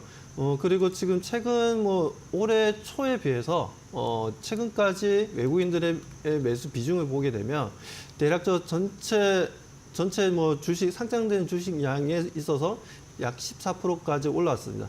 그 전에는 약 11% 정도 했었는데 그런 부분들에 있어서 대략 한 3% 정도 더 늘어났다라는 거죠. 그런 부분은 아무래도 삼성바이오로직스에 대해서 좀 긍정적으로 좀 바라보고 있는 거 아닌가라고 좀 보여지고 아무튼 CMO 사업을 비롯해서 CDMO 쪽으로도 계속해서 수주 물량은 좀 늘어날 것으로 기대를 하고 있습니다. 여기에다가 자회사의 삼성바이오 에피스를 통해서 바이오시밀러의 부분에 있어서 계속해서 미국의 FDA 승인을 받고 계속 판매를 좀 늘려나가는 분위기이기 때문에 이런 흐름들이 조금 지속되는 흐름들이어서 그 관점에서 바라보게 되면 삼성 바이오로직스에 대해서는 지금 현재 주가가 많이 좀 단기 조정을 받았을 때가 오히려 매수 시점이라고 저는 기대하고 있고요. 그리고 오늘 같은 시장에서 2% 정도 상승했다는 부분들, 이 부분들도 우리가 긍정적으로 볼 필요가 있지 않나. 차트를 좀 잠깐 좀 보도록 하겠습니다. 네. 자, 차트를 좀 잠깐 보게 되면 최근에 주가 움직임은 상당히 좀 좋았습니다. 좋은 움직임을 계속해서 가져가는 분위기였는데, 저는 지금 현재 10월 말부터 시작해서 계속해서 매도 물량이 좀 나오면서 주가 조정을 보여줬고, 이동 평균선상 122평선까지 좀 내려왔는데 거래량도 좀 양호하게 잘 움직여주고 있어요. 그래서 이 부분에 있어서는 제가 보는 관점에 있어서는 105만 원에서 111만 원까지는 무난하게 기술적 반등이 되었던 추세 전환 반등이 되었던 반등은 충분히 나와줄 수 있는 상황이라고 말씀을 좀 드리고 싶습니다. 네, 삼성바이오로직스 근데 이 수주 소식에도 불구하고 오늘 사실 주가의 반등은 좀 아쉽고요. 그렇죠. 외국인이 들어오는 종목군들 요즘에 좀 관심 있게 보는 게 좋다라는 이야기가 있는데 외국인 이탈이 좀 계속 나오고 있거든요. 근데 단기적으로 100만 원일 갈 수 있을 거라고 보시는지 아니면 조금 시간 두고 봐야 되는지도 궁금해요. 저는 네. 지금 현재가 매수 시점이라고 보고 있고요. 이 부분들이 빨리 빠르다는 게 어떻게 표현해야 될지 모르겠지만 네. 그래도 저는 지금 이제 투자 기간을 좀 따지자면 네. 그래도 12월 말까지나 아니면 내년 늦어도 한 1, 2월 달 안까지는 제가 말씀드렸던 모든 가격대까지는 충분히 좀 반등이 좀 나와줄 것으로 좀 기대하고 있습니다. 알겠습니다. 100만 원 재돌파에 대한 이야기 해주셨고요. 계속해서 다음 종목 이야기 박정식 파트너와 나눠보겠습니다. 오늘 대상 들고 오셨거든요. 네. 투자 포인트 들어볼까요? 네, 원래는 대상 홀딩스를 하려다가 네. 아무래도 좀 정치적 색깔이 좀 강하다 보니까 대상을 골라보았는데요.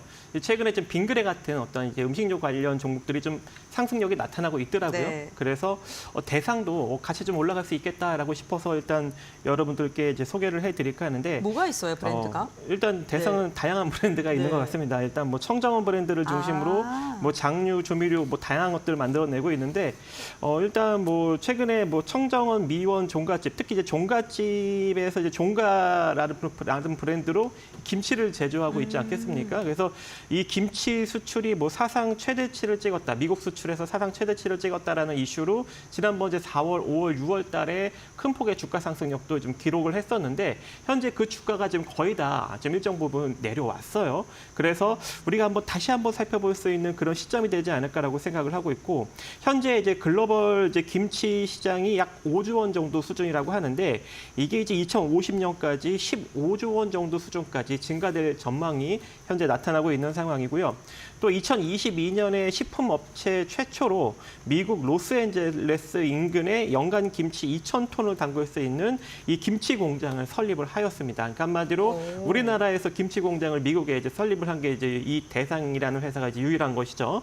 그래서 아무래도 이제 김치 수출 증가에 따른 어떤 이런 K푸드에 대한 어떤 긍정적인 시너지가 앞으로 또 주가에 또 한번 반영이 될 수 있는 여력이 존재하지 않을까라고 생각을 하고 있고 뭐 실적적인 측면도 나쁘지 않은 것 같습니다. 이미 지금 3분기 누적으로 전년도 1,200억의 영업이익을 좀 넘어서는 그런 좀 흐름을 보이고 있고 물론 원래 이제 올해 3분기 좀 영업이익이 한 611억 정도가 예상이 됐었는데 실질적으로 515억 정도가 나오면서 예상치는 넘기지 못했고 또 전년 영업이익보다 살짝 미치지는 못했지만 이미 전년도 영업이익 실적을 좀 뛰어넘고 있는 그런 상황이기 때문에 올해 연간 영업이익이 전년도 대비 확실히 증가될 수 있다는 것은 확연하게 나오고 있는 상황입니다. 그래서 올해 이제 사상 최대치는 아니겠지만 사상 최대 매출은 찍을 수 있을 것 같습니다. 영업이익은 아니겠지만 그래서 사상 최대 매출을 현재 기록을 할 수 있는 가능성이 점쳐지고 있고 영업이익도 전년 동기 대비 증가되는 어떤 그런 긍정적인 실적 추이가 나오고 있는 그런 상황이기 때문에 지금과 같이 좀 주가가 좀 많이 눌렸을 때 여러분들이 접근을 해보시면 좋을 것 같고요. 이미 조금 이제 수렴형 형태에서 역배열 구간에서 이제 60선을 돌파하는 긍정적인 시세 흐름이 현재 나오고 있습니다. 그래서 지금 2만 원 이하로 여러분들이 대략 한 19,800원 정도 자리까지 좀 모아가시는 전략이 필요할 것 같고요. 이 상태로 시세가 좀 단기적으로 조금 더 이어지게 된다면 21,500원 정도 자리까지는 충분히 좀 올라갈 수 있는 여력이 존재하지 않을까라고 생각을 하고 있고 만약에 이제 이 자리를 돌파하게 된다면 다시 이제 24,500원 정도 수준까지도 중기적으로 한번 기대해 볼 수 있는 여력은 존재하지 않을까 생각을 해봅니다. 그래서 지금과 같이 좀 다시 이제 K푸드 관련 종목들이 좀 많이 눌렸을 때 한번 이렇게 호실적으로 기록하는 종목들을 한번 눈여겨보신다면 좋은 결과를 만들어갈 수 있을 것으로 생각하고 있습니다. 네, 알겠습니다. 대상 식품 관련 기업 한 종목 들어봤고요. 다음으로 박소원 대표님 종목 한번 들어보겠습니다. 역시나 식품 한 종목 들고 오셨습니다. 오리온 투자 포인트 들어보겠습니다. 네, 제가 식품 관련 종목들을 2주 전부터 해서 삼양식품도 말씀드렸고, 네. 그리고 맞아요. 이번 주 월요일 날 CJ 제일제당을 말씀드렸는데 또 크게 또 급등했었죠 최근에. 네. 아무튼 지금 다시 한번 세 번째 가지고 나온 종목이 이제 오리온입니다. 오리온을 가지고 나온 이유는 아무래도 실적입니다. 매출 지금 먹거리 관련 회사들이 내수 시장 관련 종목으로서 많이들 알고 있고 그리고 어느 정도 경기 방어적인 성향을 좀 가지고 있다. 왜? 필수 소비재를 현재 만들고 있기 때문에 필수 소비재 같은 경우에는 그래도 우리가 먹고는 살아야 되다 보니까 그런 부분들에 있어서 생각을 많이 하시겠지만 이제는 수출주로 좀 볼 필요가 있지 않나. 왜냐하면 국내 매출보다 해외 쪽 매출이 좀 잘 나온다는 거예요. 그런 관점에서 바라보게 되면 지금 오리온도 마찬가지고 최근 풀무원도 마찬가지고 CJ 프레시웨이라든가 동원 F&B를 비롯해서 많은 회사들이 지금 현재 실적이 상당히 좀 잘 나오고 있습니다. 그만큼 지금 최근 엔터주들도 주가 상승 흐름이 상당히 좀 잘 나오고 있는데 이런 부분들은 먹거리에 대한 기대감이 계속해서 좀 증가하고 있고 이에 대한 이제 니즈가 좀 발생하다 보니까 해외 수출 물량도 크게 좋게 잘 나오고 있다는 부분들. 그 중에서도 저는 오리온을 좀 보자. 오리온을 보는 이유는 다름이 아니라 이번에도 보면 이제 외국인과 기관들의 양매수가 좀 잘 들어오고 있고요. 수급적으로도 문제가 전혀 없고 그리고 지금 이제 52주 신고가가 좀 기대됩니다. 이제 그동안 워낙 바닥을 어떻게 보면 박박 기어 다니던 모습이었는데 이제 추세적인 전환을 좀 기대해 볼 만하지 않나라고 판단하고 있는데요. 자, 차트를 좀 잠깐 보도록 하겠습니다. 자, 차트를 좀 보게 되면 올해죠. 죄송합니다. 올해 초에 크게 조정을 받고 난 이후에 이때 당시에 조정을 받았던 이유가 리가켄 바이오를 인수를 하면서 이 부분에 있어서 좀 주가 조정이 좀 크게 받았죠. 뭐 그래서 내재 가치가 좀 아무래도 인수를 하게 된다면 인수업체 입장에서는 외국인들도 마찬가지지만 숏을 칩니다. 그러니까 하방을 집중한다라는 거죠.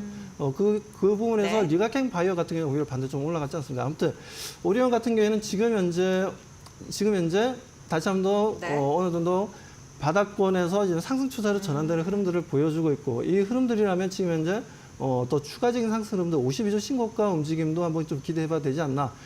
지금 6월달 같은 경우에 지금 10만 5천을 좀 돌파했었어요. 한번 네. 10만 5천 원을 이번에는 좀 가볍게 돌파할 것으로 좀 기대하고 있고, 그래도 한 120만 전 고점 부분까지 기대를 하면서 좀 대응을 해보자라고 말씀을 좀 드리고 싶습니다. 네, 알겠습니다. 이번 주에 제가 대표님이랑 CJ 제일제당 언급을 하면서 그런 탑픽이 도대체 뭐냐라고 또 토론을 했던 게 기억이 나는데 CJ 제일제당 오늘도 5% 상승하고 이거 오늘은 오리온 또 언급을 해주셨습니다. 다음으로는 박정신 파트너님 종목 들어볼 텐데요. 두 번째 종목 뭘까요? 네, 이월드입니다. 이월드요. 테마파크 사업을 영위하고 있죠. 대구 이월드라고. 또 거기다가 이제 주얼리 도소매 사업도 이제 영위를 하고 있는 업체입니다. 근데 이제 이 회사가 두 가지 좀 이슈가 있습니다. 일단 이랜드 월드를 통해서 이 계열사인 이랜드 월드를 통해서 토스뱅크 지분을 보유하고 있기 때문에 아무래도 이제 토스 나스닥 상장 관련 이슈로 좀 부각을 받을 수 있는 가능성. 또 이낙연 이제 새미래 민주당 상임 고문 관련주로 과거에 이제 부각을 받았던 전력이 있기 때문에 아무래도 이제 이재명 선거법의 유죄 그리고 법인카드 유용 이제 이런 이슈로 이제 정치 테마로 살짝 엮여서 움직일 수 있는 가능성 이 두 가지가 있는 것 같습니다. 그래서 오늘 좀 살짝 떴다가 좀 내려앉는 모습인데 이대로 조금 더 눌리면 여러분들이 한 1,550원 이하로 한번 접근을 해보시고요. 이 상태로 다시 한번 단기적인 상승력이 강하게 나오면 한 1,800원 정도 자리까지 단기적으로 바라보시면 좋을 것 같습니다. 네, 알겠습니다. 오늘도 전문가님과 함께 종목 이야기까지 나눠봤고요. 오늘 말씀은 여기까지 듣겠습니다. 고맙습니다.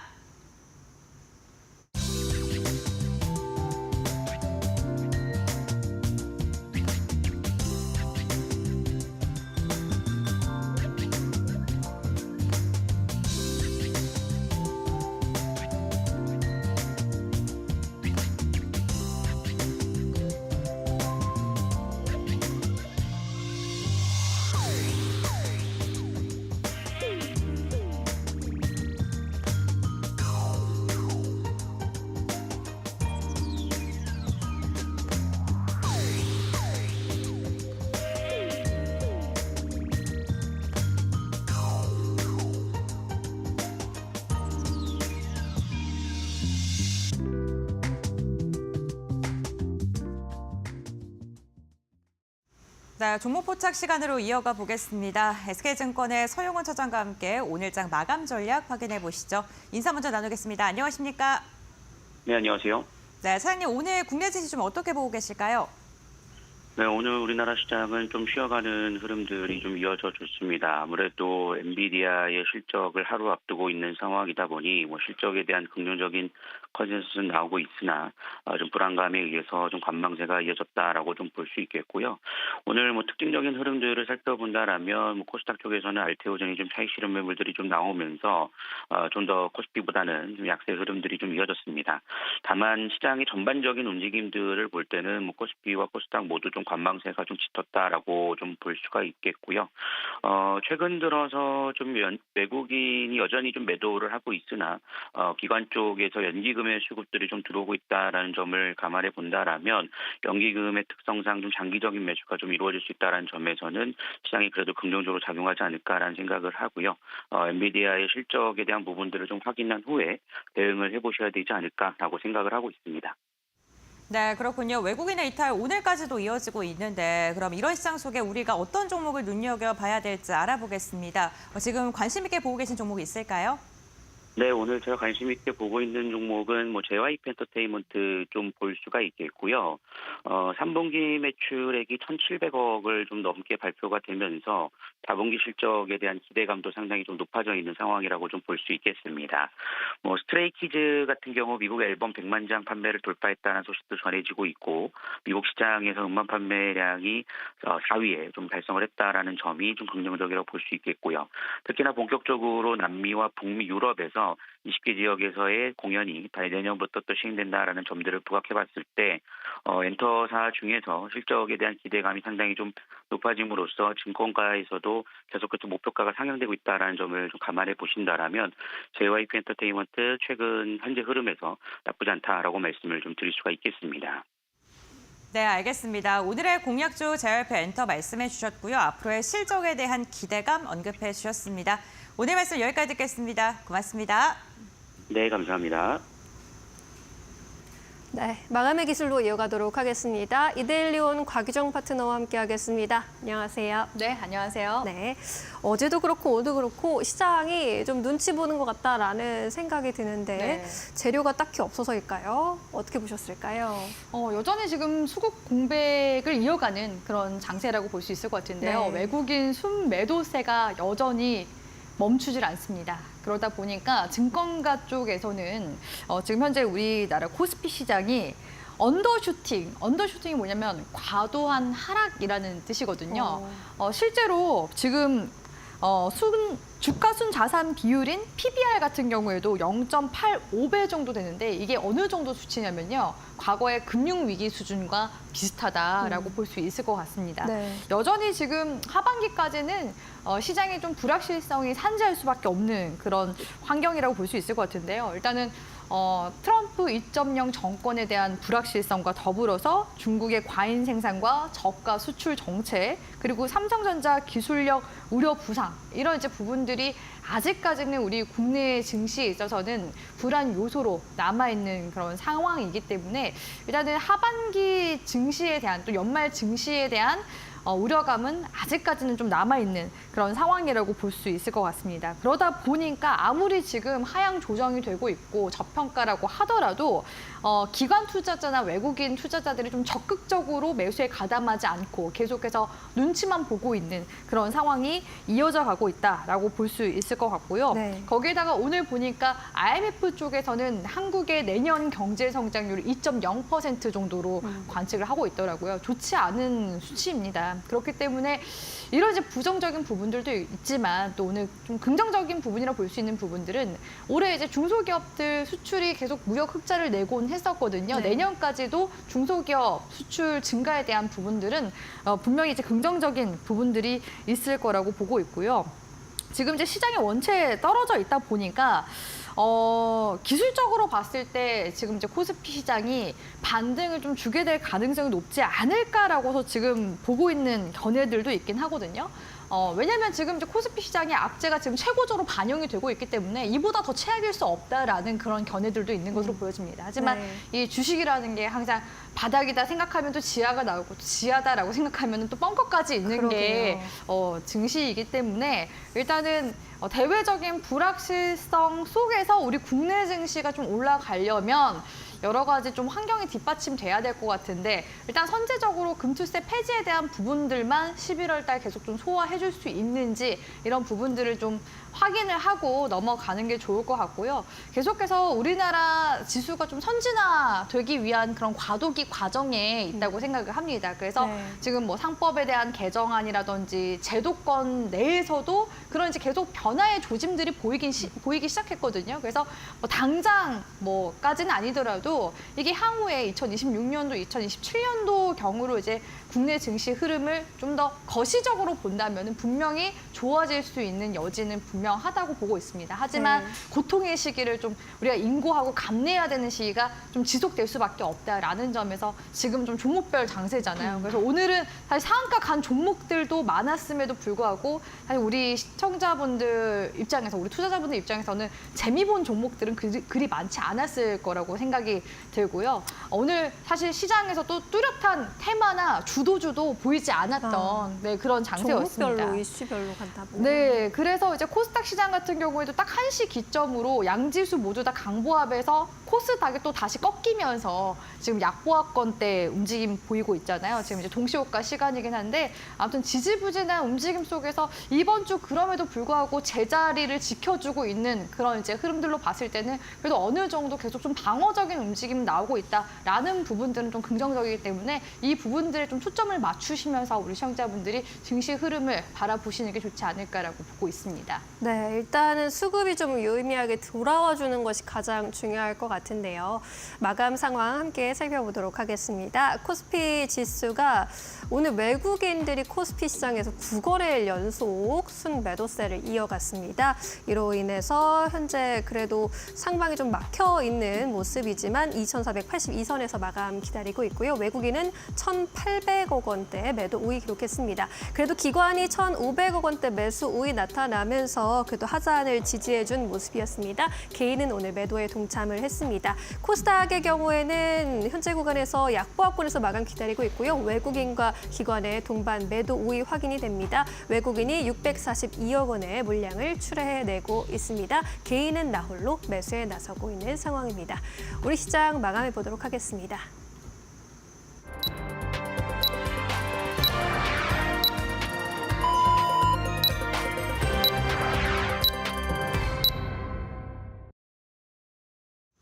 자, 11월 20일 수요일장 국내 증시 마무리가 됐습니다. 엔비디아 실적 발표를 앞두고 우리 시장은 경계감만 짙어져 있는 모습이 나타났고요.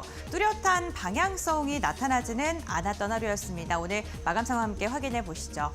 오늘 지수단을 보게 된다면요. 오늘 시장 자체가요.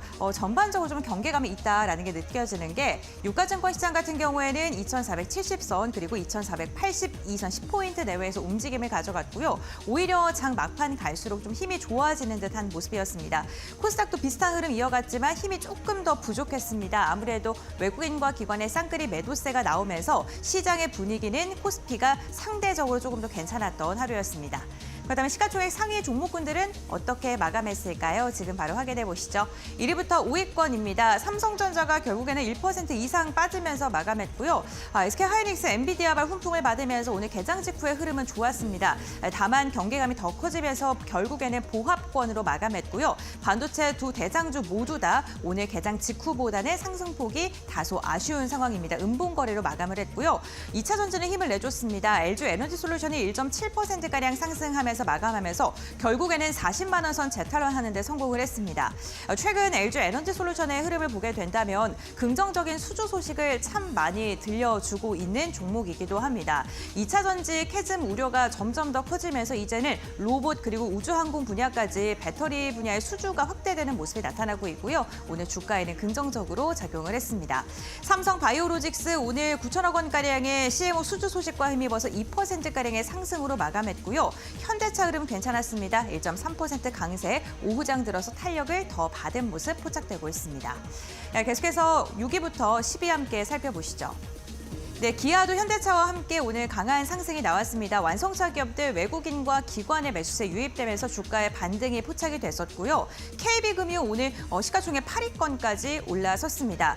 금융주들 밸류업 프로그램 펀드에 대한 기대감 나오고 있고요. 밸류업 프로그램에 포함되지 않는 기업들 추가적으로 포함될 수 있다라는 긍정적인 전망 나오면서 KB금융 외국인의 매수세 가장 많이 들어왔습니다. 4% 이상의 상승이 나왔고요. 반면 셀트리온은 한 걸음 쉬어가는 분위기, 네이버 같은 경우 오늘도 상승하고 있습니다. 외국인이 최근 6거래일 연속 네이버 담아내고 있고요. 오늘도 0.05% 오름세로 마감을 했습니다. 다음은 코스닥 시가총액 상위 종목군들 살펴보시죠. 네, 1위부터 5위권입니다. 혼조세가 펼쳐졌습니다. 특히나 제약바이오의 힘이 오후장 들어서 굉장히 약해진 게 특징적인데요. 알테오젠이 6% 이상 빠졌습니다. 알테오젠 오늘 SC제형에 대한 기대감이 있었음에도 불구하고 외국인과 기관의 쌍끌이 매도 차익 실현으로 인해서 결국에는 6% 이상 빠졌고요. 에코프로비엠은 힘을 내줬습니다. 에코프로 그룹주들 전반적으로 1% 이상의 상승 추세 그리면서 마감을 했습니다. HLB 최근에 변동성 극심합니다. 오늘 같은 경우에 오히려 상방으로 방향을 틀면서 1.85%가량 상승 마감하는 데 성공을 했습니다. 다음 장 함께 확인해 보시죠. 6위부터 10위입니다. 네, 6위부터 10위권 보게 됐을 때 혼조 양상이 펼쳐졌던 하루였고요. 오늘 휴젤과 클래스, 의료, 미용기기 기업들 오후장까지 힘내주면서 3에서 4%가량의 오름세 나오고 있습니다. 이렇게 의료, 미용기기 관련된 기업들은요, 수출에 대한 기대감이 지속적으로 나오고 있기 때문에 실적 모멘텀이 좀 주가를 끌어올린 것으로 보이고요. 엔캠은 오늘 소폭의 하락으로 그래도 개장 직후보다는 상승하면서 일봉상으로는 양봉 마감 성공했습니다. 레인보우 로보틱스 오늘 0.64%가량 빠졌습니다만 밑꼬리를 달아주면서 회복을 해주려는 움직임이었고요. 14만 원 선을 버텨주면서 마감을 했고요. 삼천당제약 같은 경우 3% 이상 상승했습니다. 다시금 위고비에 대한 모멘텀 부각받고 있는 모습입니다. 중국에서 위고비 시판 허가에 대한 승인 이야기도 나오고 있죠. 위고비 관련 기업들의 흐름도 체크해 보셔야 될 것 같습니다. 이렇게 마감 상황까지 확인해봤습니다. 네, 오늘도 시장의 방향성은 뚜렷하지 않았고 이렇다 할 주도주도 보이지 않았습니다. 다만 좀 낙폭이 있었던 종목들 중에서 실적 개선 기대감 있는 종목들로 일부 수급이 좀 가기는 했는데요. 이제 엔비디아의 실적이 내일 나오게 되는데 SK하이닉스가 이제 반등세 이어가다가 죄송합니다. 장 후반에 이렇게 좀 미끄러지는 모습이 나왔거든요. 결국에 보합권에서 마감을 했습니다. 네. 엔비디아 이제 내일 아침에 실적이 나올 텐데 어떤 부분 좀 바라볼까요? 일단 오늘 삼성전자 같은 경우에는 거의 한 2% 가까이 하락세가 나오기도 했었고 대신에 SK하이닉스는 엔비디아와도 밀접한 관계가 있는 곳 아니겠습니까? 오늘 강보합권에서 마감이 나왔다라는 점에서 일단은 엔비디아 실적은 시장에서 예상했던 대로 흑자를 낼 겁니다. 다만 그 이제 성장폭이 세 자릿수에서 두 자릿수로 점점 둔화되는 게 아니냐라는 그런 우려감이 있고 제가 전일 이슈레이더 시간에 한번 엔비디아 관련해서 브리핑을 도와드리기도 했었는데 네. 지금 또 다시 블랙웰에 대한 결합 문제가 한번 발생했잖아요. 그래서 이런 게 그 초장에 실적 발표 전에 이렇게 이제 결합 문제를 띄우는 거는 아무래도 먼저 악재를 좀 선반영하면서 좀 털고 가고자 하는 그런 이제 의도가 아닐까라고서 제가 말씀을 드렸었는데 그런 이제 움직임을 생각을 해봤을 때 올해 같은 경우는 엔비디아가 계속 실적 나오고 계속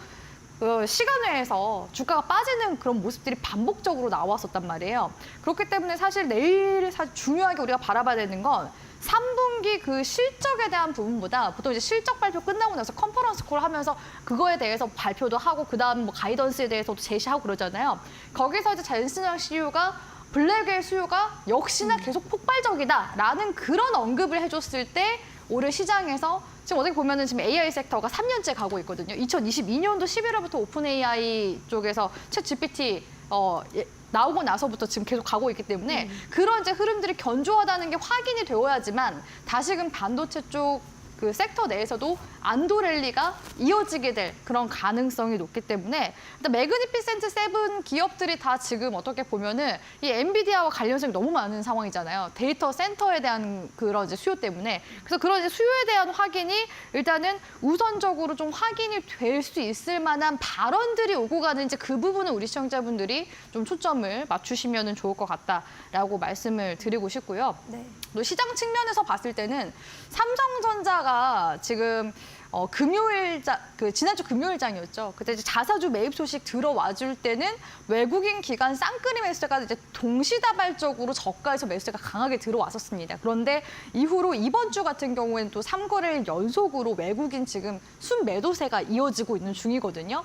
그러니까 물론 이제 자사주 매입 소식이 있을 때마다 향후 이제 몇 달 뒤에는 주가가 항상 올라가는 그런 패턴을 보였으나 지금 그 자사주 매입 소식 자체가 나온 지 얼마 안 된 이슈잖아요. 그리고 이제 3개월 내에 이제 자사주를 또 매입 소각하겠다라는 이슈가 나와주고 있기 때문에 그러면 그 시차가 또 발생을 해요. 네. 그래서 그 동안에는 삼성전자 역시도 엔비디아의 눈치 보기를 할 수밖에 없는 그런 상황이다 보니까 외국인 순매도가 이렇게 자사주 매입에도 불구하고 3거래일 정도 약간 눈치 보면서 빠져나가는 그런 이제 모습들이 나온 거라고 보여지거든요. 결국에는 증시가 올라가려면 경기 민감 섹터가 올라와줘야 되고 반도체 업황 회복에 대한 기대감이 또 강하게 들어와줘야지만 시장이 상방으로 가게 될 수 있는 상승 동력을 받을 수가 있는데 일단 거기에서 이번 주에 그런 이제 중요한 이벤트가 엔비디아였다고 볼 수 있을 것 같고 그런 관점에서 이제 반도체 섹터 상에서의 이제 수급을 봐야 되는데 이 반도체 섹터 수급 역시도 이번 주는 눈치 보기 할 수밖에 없는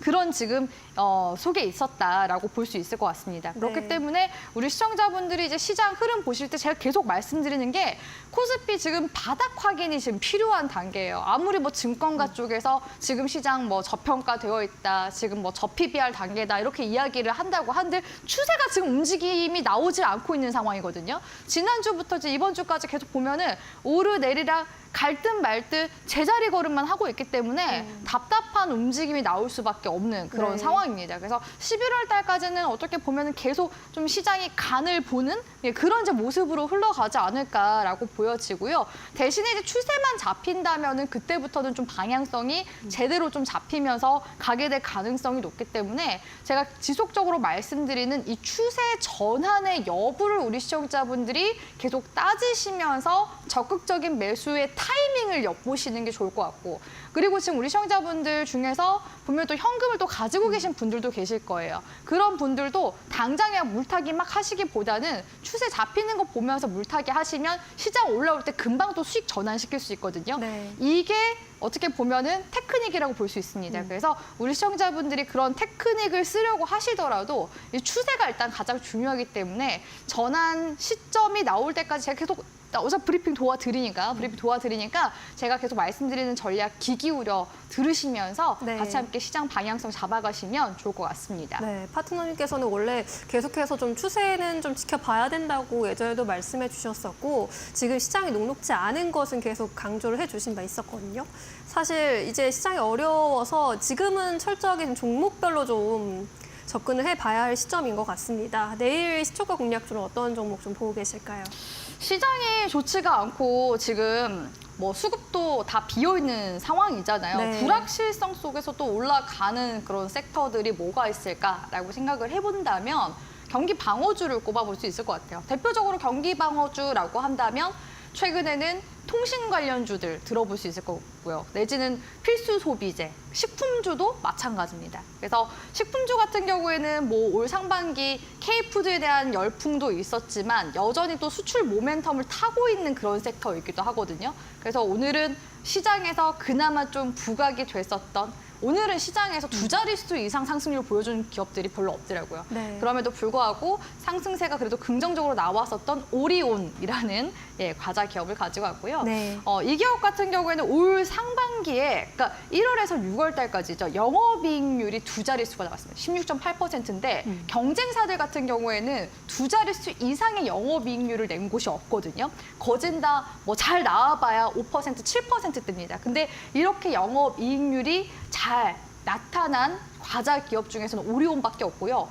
지금 최근에 식품 관련 기업들 중에서 3조 클럽에 막 이렇게 입성한 기업들이 몇 군데가 있는데 거기 그 중에서 하나가 풀무원과 오리온이라고 볼 수 있습니다. 이 K푸드 열풍 말씀드렸는데 K푸드에서 또 세부적으로 들어가면 K과자, K스낵 들어볼 수 네. 있거든요. 이 K스낵 역시도 지금 해외에서 SNS 사이에서 인플루언서들이 먹방 아닌 먹방이라든지 그런 이제 음식에 대한 후기들 이런 것들을 나누면서 지금 판매고를 잘 올리고 있는 중이라고 볼 수가 있습니다. 그렇기 때문에 이 오리온 쪽에서도 계속해서 지금 유럽 시장을 좀 겨냥해서 확대를 해 나가고 있는 중이기도 하고요. 또 제일 중요한 거는 또 유통망도 채널을 다변화시키는 게 중요하겠죠. 오프라인뿐만 아니라 온라인 채널까지도 지금 잡으면서 계속해서 영토 확장에 나서고 있는 단계라고 볼 수가 있습니다. 그래서 오리온이 실적 역시도 견조하고 거기다가 영업이익률까지도 잘 나오고 있다라는 점에서 충분히 매력도는 확인이 된 기업이라고 볼 수가 있을 것 같고요. 네. 기술적인 구간들도 같이 함께 보도록 할 텐데 지난 1월 달에 오리온이 주가가 한번 크게 큰 폭으로 폭락을 했었던 적이 있습니다. 제가 방송에서도 한 번씩 브리핑 도와드리고 있는데 이때는 오리온 쪽에서 리가캠 바이오 인수하면서 왜 적자 바이오 기업 인수하냐고 그걸로 인해서 기업 가치가 한번 크게 떨어졌었거든요. 근데 지금 코스닥 상위 종목에 리가캠 바이오가 지금 이름을 올리고 있는 상황이죠. 그러면은 오리온의 주가도 다시금 반등을 줘서 원래 주가로 회귀를 해야 되는데 원래 주가로 아직까지 회귀가 다 안 된 상황이에요. 네. 그런 와중에 지금 최근에 어떻게 보면은 박스권으로 지금 흘러가던 구간대를 지금 돌파를 앞두고 있거든요. 지금 10만 원 구간대 여기만 지금 넘어서주면 기존에 그래도 오리온이 흘러갔었던 가치만큼은 그래도 올라와줄 가능성이 높다는 겁니다. 그래서 사실 기술적인 측면에서 봤을 때 이 박스권에서 한 단계만 레벨업하면 되거든요. 그 구간대가 제가 봤을 때 12만 원 구간대라고 보고 있습니다. 그래서 12만 원 구간대 그래도 원래 가치 정도는 회귀가 나와줘야 되지 않을까라는 관점에서도 일단은 목표 주가 그렇게 크게 높지 않은 주가라고 보여지고요. 네. 손절가 같은 경우에는 우리 시청자분들이 아무래도 요즘엔 좀 매매하는 것 자체가 좀 부담스러워하시는 분들이 계시기 때문에 단기 손절가 관점으로 보시면 좋을 것 같습니다. 단기 손절가는 60일선 기준으로 해서 짧게 손절가 잡아본다면 97,000원 잡아볼 수 있으니까요. 가격 전략 참고하셔서 진행해보시면 좋을 만한 종목이라고 보고 있습니다. 네, 어려운 시장 속에서 방어주 쪽으로 좀 바라보자라는 그러한 기조와 함께 오리온 알려주셨는데 상반기 영업이익률 2자릿수대 그리고 매출 역시 3조 클럽 안에 들어갈 것으로 전망이 되고 있는 그런 종목입니다. 목표가 12만 원까지 상승 여력 있다라고 바라보고 계시니까요. 오리온 한번 고려해 보셔도 좋을 것 같네요. 오늘 말씀 여기까지 들어야겠습니다. 고맙습니다.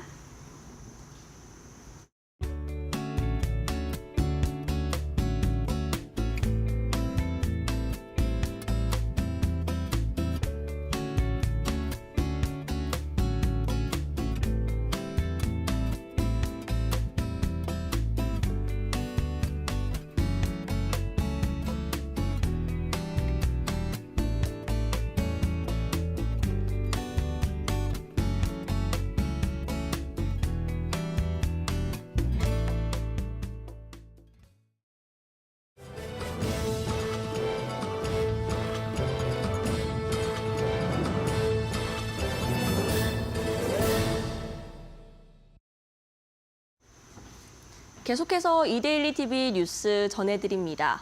국제통화기금 한국미션단은 오늘 서울 정부청사에서 올해 IMF 연례협의 결과를 발표했습니다. IMF는 내년 한국 경제성장률 전망치를 2.2%에서 2.0%로 내렸습니다. 미국의 도널드 트럼프 대통령 후보 당선으로 한국 경제의 불확실성이 높아졌다는 평가입니다. IMF는 올해 경제 성장률은 국내 수요 회복 약세로 일부 상쇄되지만 반도체 수출 호조에 힘입어 2.2%를 달성할 것이라며 내년 성장률은 2.0%, 물가 상승률은 목표치인 2%에 근접할 전망이라고 밝혔습니다. 아울러 경제 전망을 둘러싼 불확실성이 높은 상황이며 위험은 하방 리스크가 더 높은 편이라고 말했습니다. 한국은행은 오늘 10월 생산자 물가지수는 전월 대비 0.1% 하락한 119.02로 집계됐다고 밝혔습니다. 이는 석 달 연속 하락세입니다. 품목별로는 농산물과 축산물 등 농림수산품이 8.7% 낮아졌습니다. 반면 공산품은 석탄 및 석유 제품, 응식료품 등을 중심으로 0.2% 상승했습니다. 전력, 가스, 수도 및 폐기물은 0.8%, 서비스업은 0.2% 올랐습니다. 올해 3분기 인공지능 데이터 센터 투자 확대와 계절적 요인에 따라 글로벌 반도체 제조 산업의 주요 지표가 2년 만에 전부 성장세를 보였습니다. 국제 반도체 장비 재료협회와 반도체 전문 조사기관 테크인사이츠에 따르면 집적 회로 매출은 지난 2분기 대비 12% 늘었고 4분기에는 10% 증가할 전망입니다. 세미는 올해 집적 회로 매출액은 전년 대비 20% 증가가 예상된다며 반도체 칩 가격기 개선과 데이터 센터 메모리 칩에 대한 수요 강화가 이러한 추세를 이끌고 있다고 말했습니다. 메모리 분야 생산 능력은 3분기 0.6% 증가했으며 4분기에도 비슷한 수준을 유지할 것으로 내다봤습니다. 현대자동차는 지난 19일 오후 울산 공장에서 연구원 3명이 질식사한 것과 관련해 안타까운 사고가 재발하지 않도록 대책 마련에 최선을 다하겠다고 밝혔습니다. 이동석 현대자동차 대표이사 안전보건 최고 책임자는 오늘 담화문을 내고 회사는 현장 안전 확보의 중요성을 다시 한번 깊이 인식하고 현장 조사와 원인 규명 과정에 모든 협조를 다할 것이라고 말했습니다. 업계에서는 실험 차량에서 나온 배기가스가 외부로 배출되지 않아 사고가 난 것으로 추정하고 있습니다.